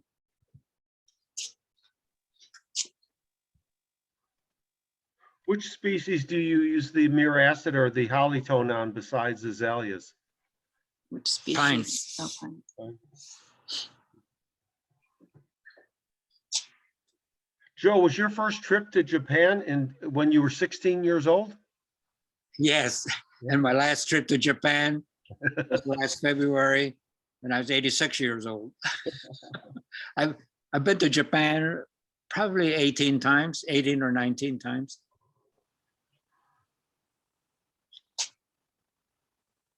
Was the first trip to Japan a family present to you? Yeah, that's when we were coming to the States. I see. It was great that you shared some of the history, your history. That was 1951. Yeah. It was a lot of fun because you know, I saw a lot of things that I hadn't seen before. I never thought department stores were any higher than 2 stories high, but Daimaru's in Osaka was 7 stories. So I'd never been into into a department store that had 7 floors. And I almost got trapped in that department store because at 5 o'clock, I was up on the 7th floor. And at 5 o'clock, a bell rang. And I looked around and all of a sudden they throw blankets or sheets over all the merchandise and everybody leaves. And every floor had a garage door, like a metal door that came down. So I was up on the 7th floor and I ran like crazy and made it under that door, got down to the 6th floor, made it until I got to the last floor. And then I got trapped inside the department store and 5 minutes later, all the lights went out. So the ship was leaving that night. And here it was 5 o'clock. I'm inside a department store, trapped. And then the lights went out. And I thought, what am I going to do now? My mother's going to, my mother wouldn't have to kill me. The police probably would kill me. Anyway, the next thing I do, what I'm trying to figure out how to get out of this department store at 5 o'clock in the evening. It's now probably about 10 minutes after 5. I could hear the nails on the dog, and I could hear the dog grunting. And here came the guard with a flashlight, and he had a German Shepherd on a leash, and I could hear the toenails on that dog on the tile floor, and I could see a fire extinguisher up on a post, and I grabbed that fire extinguisher and lifted myself up off the floor so that that dog wouldn't take my leg off. Well, the dog started barking, and the guard came, and of course I couldn't speak any Japanese. A few words. I kept on saying, "I'm a friend," tomodachi. But anyway, he takes me to the guardhouse. Of course, I don't have a passport or any identification, and I'm trying to tell them that I'm on a ship that's leaving after dinner tonight. If I come late for dinner, my mother's going to have my neck, So anyway, they made all calls, all sorts of phone calls and back and forth. They called the ship, and so they let me go. And I got back just in time. And my mother never found out about that. I never told my mother that story until after I got out of medical school. Smart. And my brother knew. My sister didn't know, but anyway, it was a close call, but it was a lot of fun.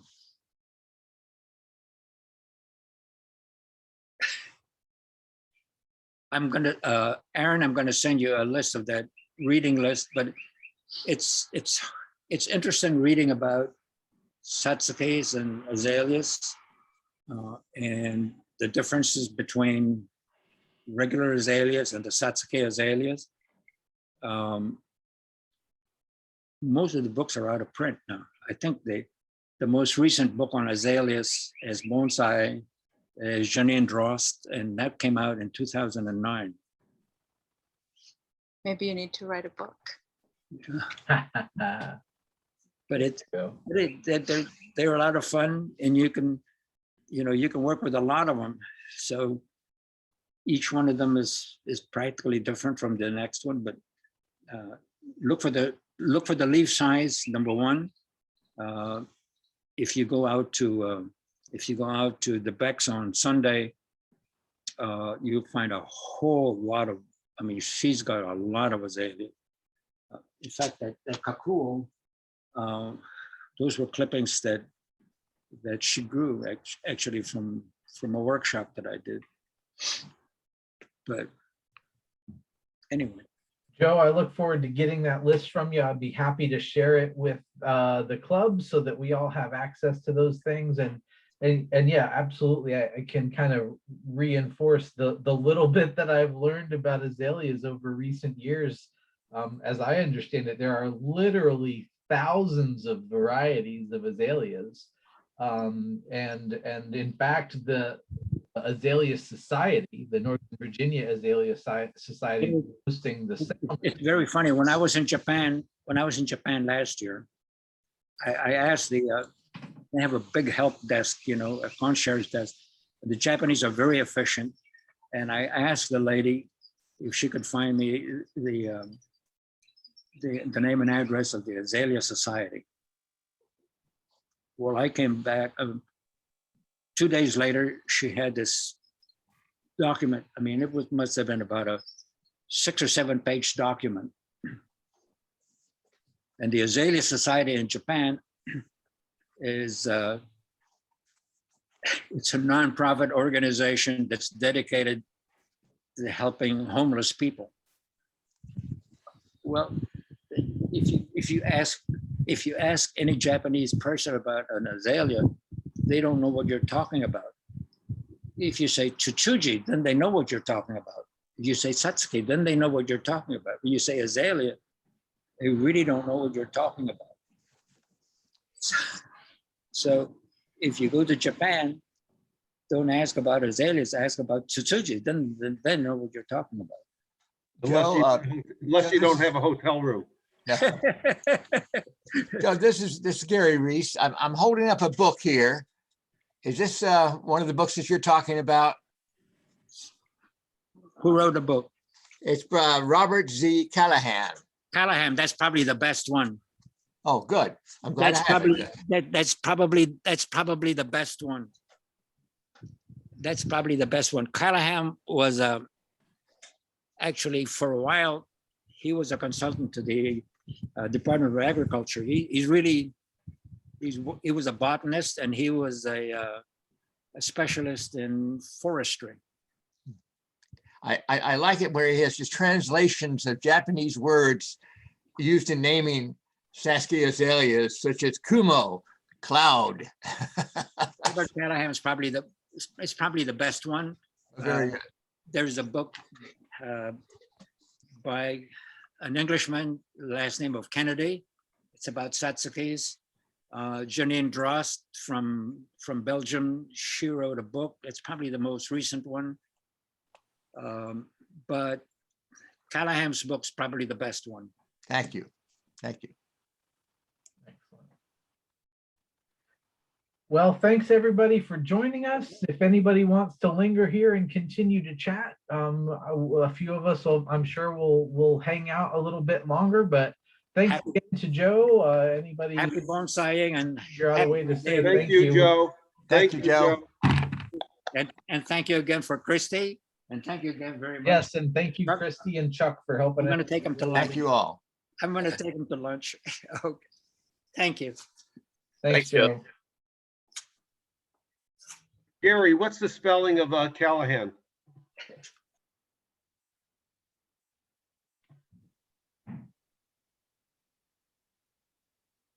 You're muted, Gary.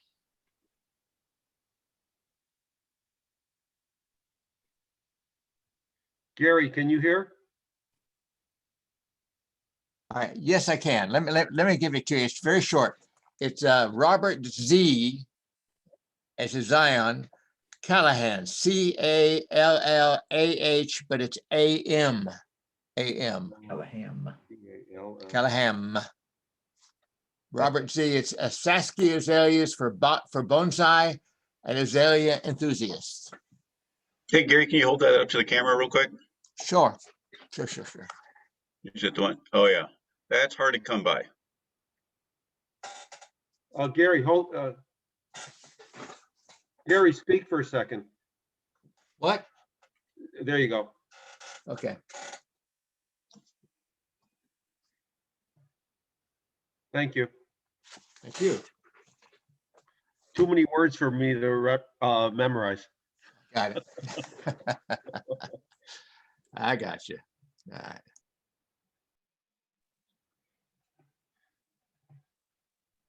I know Gary's been digging the azaleas out of his yard and putting them all in pots. And I have, yeah. Yeah. I found an area in my yard that was just covered with the trees, and there was virtually no light that could get back there. And I found these azaleas back there, and one is in the pavilion right now, and it's in a cascade shape. I dug it up and I had my choice: let it die or just try something else. So, thank you. Hey, Aaron. I tried to join the Facebook group and it says it's pending approval. So is that how it's set up, that everyone's got to get blessed to get admission? It is, and it's really hard to be the creator $496 for that book and know what it looks like to a user. So it might actually be interesting for me to really hear about what that looks like on your side. Yes, we do have it set up so that you have to be approved, but that shouldn't be difficult. It should be just a matter of going to join And then I see a request, and then I can click approve, and then you're good to go. And that's just so that we have some control, and it's not. Sure, no, I think that's a good idea. I just, are you the administrator or the only administrator? Right now I am, and I'd love to make any board members who feel willing an administrator as well. That way, no, we don't have to wait for me to happen to notice. Yeah, if you want to, I don't know if you can add me once I'm on there, then I'll I'll be do that. happy to approve new members to the Facebook group. Yeah. Thanks, Ralph. I appreciate it. I will do that. So I try to post some pictures, and then when I hit post, and then nothing showed up, and I realized I wasn't approved yet. So we'll see. It's kind of an interesting test to see if the post is in limbo until I get approved, or if I have to resubmit it. But Well, I have clicked approve for you, and holy cow, those are some good looking azaleas in bright bloom right now. Unfortunately, I have no idea how to put something onto Facebook. So You know how to comment. I can comment, but I can't put a photograph on there. Are you out of your mind? We'll have to have a demo session. I would like to be there for that. Yes, yes. But I was amazed that I was approved, quite frankly, because I thought Facebook had to approve, and I knew they would not approve me. So I actually invited you to be a part of it, Gary. I know you did. I appreciate that. Thank you. All right. If I share my screen, let me see if this works. So this is my little Google document that I was typing some notes in. Are you guys seeing that? Mhm. Yes. Yes. So let's see. Now if I change tabs and open up Facebook, are you guys seeing a Google tab now? Yes. Then I'm opening up Facebook. All right. So this is some serious Facebook remediation. So any of you who are already users, feel free to ignore this. But Gary, you should see anytime you log into Facebook, something with your picture at the top with a little space that says what's on your mind or something like that. And it'll look a little different on your phone. But all you got to do is click in there to make a comment. And even if you don't want to type words, there should be a little icon that looks like kind of two rectangular photos stacked on top of each other. All right. And Gotcha. if you hover over it, it should say photo or video. And if you click on that, it should then navigate you to wherever you keep your photos. So if I just navigate to a place that has some images in it, like, gosh, I'm just picking random pictures of images now. So if you just select an image, it should then drop it in there, and then you just click post. It's probably it has to be Google though, where you're keeping your things, isn't it?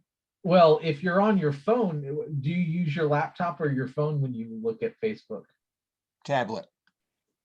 Tablet. So if your images are on your tablet, it'd be very easy to access. Okay, good. Look at Facebook on my phone, and my phone is what I use to photograph my trees when I'm out in the yard. So it becomes pretty easy to share an image of a tree that I've photographed. But yeah, one of these days we'll all get together in person and we can do that a little bit more. But maybe a week from tomorrow we can take a picture with your phone and post it to Facebook while we're right there at the garden. Gary, what do you think? I look forward to that. Absolutely. All right, excellent. Absolutely. I'll bring my tablet with me too. Okay. Thank you so much. Thank you. Oh, my pleasure. All right, folks. Well, we're happy to answer questions and can linger here a little longer. I appreciate the new folks joining us today, but you all have a great weekend. Enjoy the cool weather this week. I think that actually might postpone the arrival of our cicadas a little bit. Be good. One last thing. Our morning session for the azalea sale is basically full at this point. So we're open in the afternoon. just let you know. Thank you.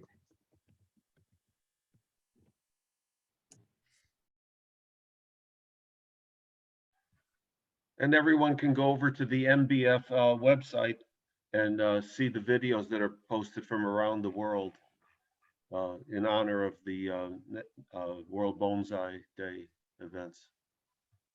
I'll try and post that again here real quick. If anybody hadn't grabbed that yet. There you go.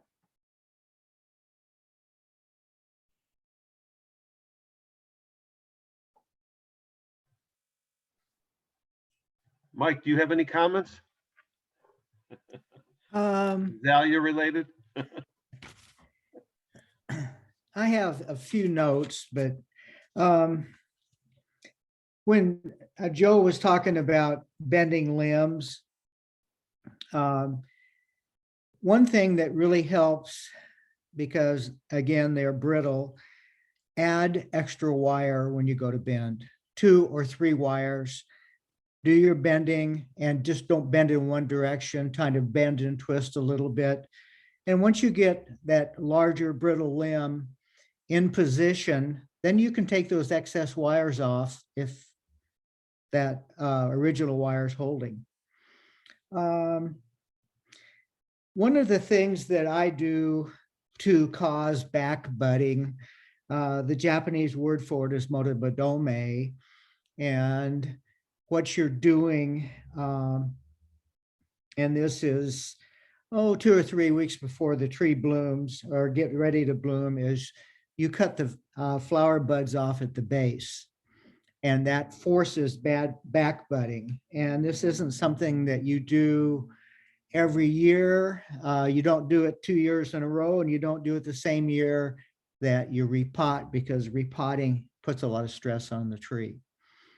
And if you want limbs to grow in certain areas, then don't motobodome. You just thin those 5 out. Let's see, fertilizers. Okay, I've always used fertilizer for azaleas that I get in Japan, and obviously, since we've had COVID, I haven't been in Japan for a while, so I'm out of fertilizer. And what I've been using is, this is for spring fertilizer, 3 parts hollytone to 1 part blood meal that is 12 nitrogen. And my trees have responded really well, and they're very green, and I put it in tea bags.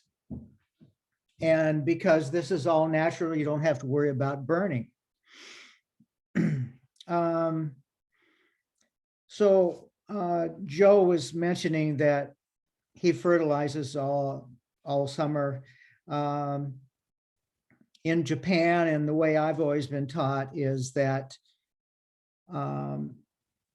once freezing is over with and the tree starts to grow, you start fertilizing. And I always stop once the temperatures start getting consistently 88 to 90 degrees, because the tree's going semi-dormant. And fertilization really is kind of a waste of fertilizer after that. And again, in the spring, you're using a higher nitrogen fertilizer for growth. Then I don't fertilize during the hot part of the year. I start again probably in late September, early October. I use a different fertilizer, but it's a low nitrogen fertilizer. And then I will fertilize with that until we start getting freezing temperatures again, and then I stop fertilizing, because you're not getting any activity out of your tree. Mike, the fertilizer topic, I think one of the things that I'm always curious about when people say stop fertilizing, if those same people are using organic fertilizer, does that mean you're just not adding during that time? Do you leave those tea bags on that were already on there, or are you actually removing?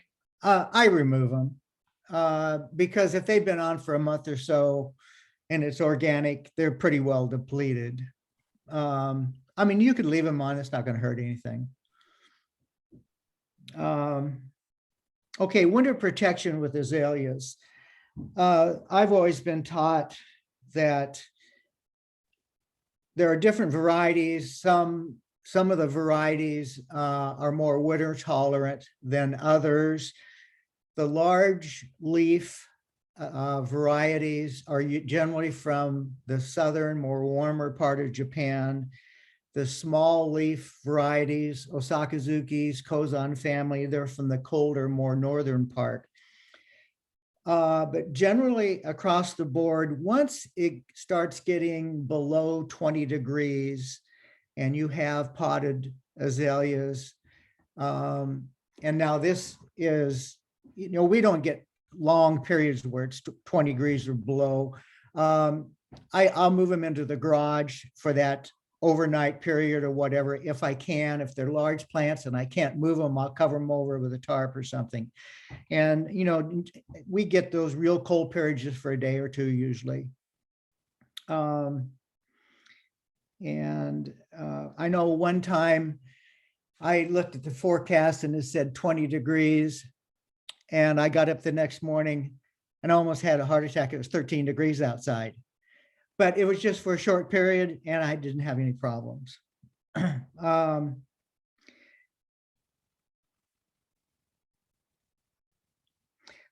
of the things that was mentioned about size of cuts and being able to seal over those growths or those cuts, Mr. Nakayama, my sensei, would usually tell us, if you can help it, don't make cuts larger than your thumb. And then he puts a paste over it and then cut paste. And the other thing is, if you're trying to get those to seal or grow and seal over a period of time, change your cut paste every year. And in the spring, go around the edge of that growth. Don't try to really remove any of it, but sort of agitate it a little bit or rub it till it's green, and that helps it grow. Another thing, repotting. Generally, as Joe said, 3 years. These are medium to large plants. Usually in Japan, shohin are repotted every 2 years.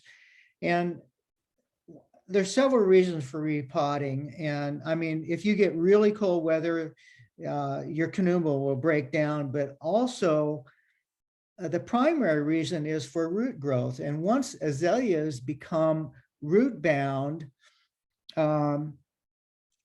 then they don't drain well and you can get root rot. And if you use some chemical fertilizers, sometimes those roots will grow a little faster. And if you're not getting good drainage, you're going to have to repot earlier, in a 2-year cycle, possibly.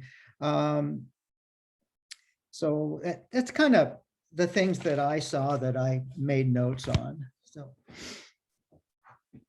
Thank you, Mike. That was phenomenal. Would you please go repeat that process that with the Japanese term for trimming the buds back? Okay. I didn't follow what you're doing differently. Okay. I thought we removed. I'm sorry. Go ahead. Okay, I'm sorry. So we're trained to every year after they flower, remove the flower. I think you're referring to something else. Yes. Yes. Yes, you want to remove the flowers every year because you don't want them to go to seed, and you're just wasting energy then. Okay, Motobadome is MOTOBADOME.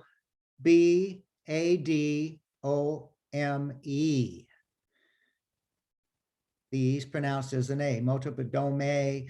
And this is a process of, prior to the normal opening of the flowers, usually probably no later than the middle of May, maybe 1st of May, somewhere around there, you're going to take shears and cut at the base of the bud. You don't want it too long, or it's going to resprout those same sprouts, and you don't want that. And what it does is it causes the stems to backbud. It's forcing them to backbud, and that's you have to have a reduction to get backbudding. And this is not done every year because it's stressful to the plant. And as I said earlier, you don't do it in the same year that you repot. And why is that bud removal stressful to the plant? Because it causes excess growth. So, and again, your plant, to do this, the tree has to be healthy. If tree's not healthy, you don't want to do anything. One of the other things, if you're over pruning, whatever you're doing, and it takes you 3 years to make that tree weak, it's going to take you 3 years to get it strong again. So I could show you some trees if you'd like that I've done motobidome on. Is that okay? Yes. Let me go outside. Now, I haven't cleaned up since we had all of this wind.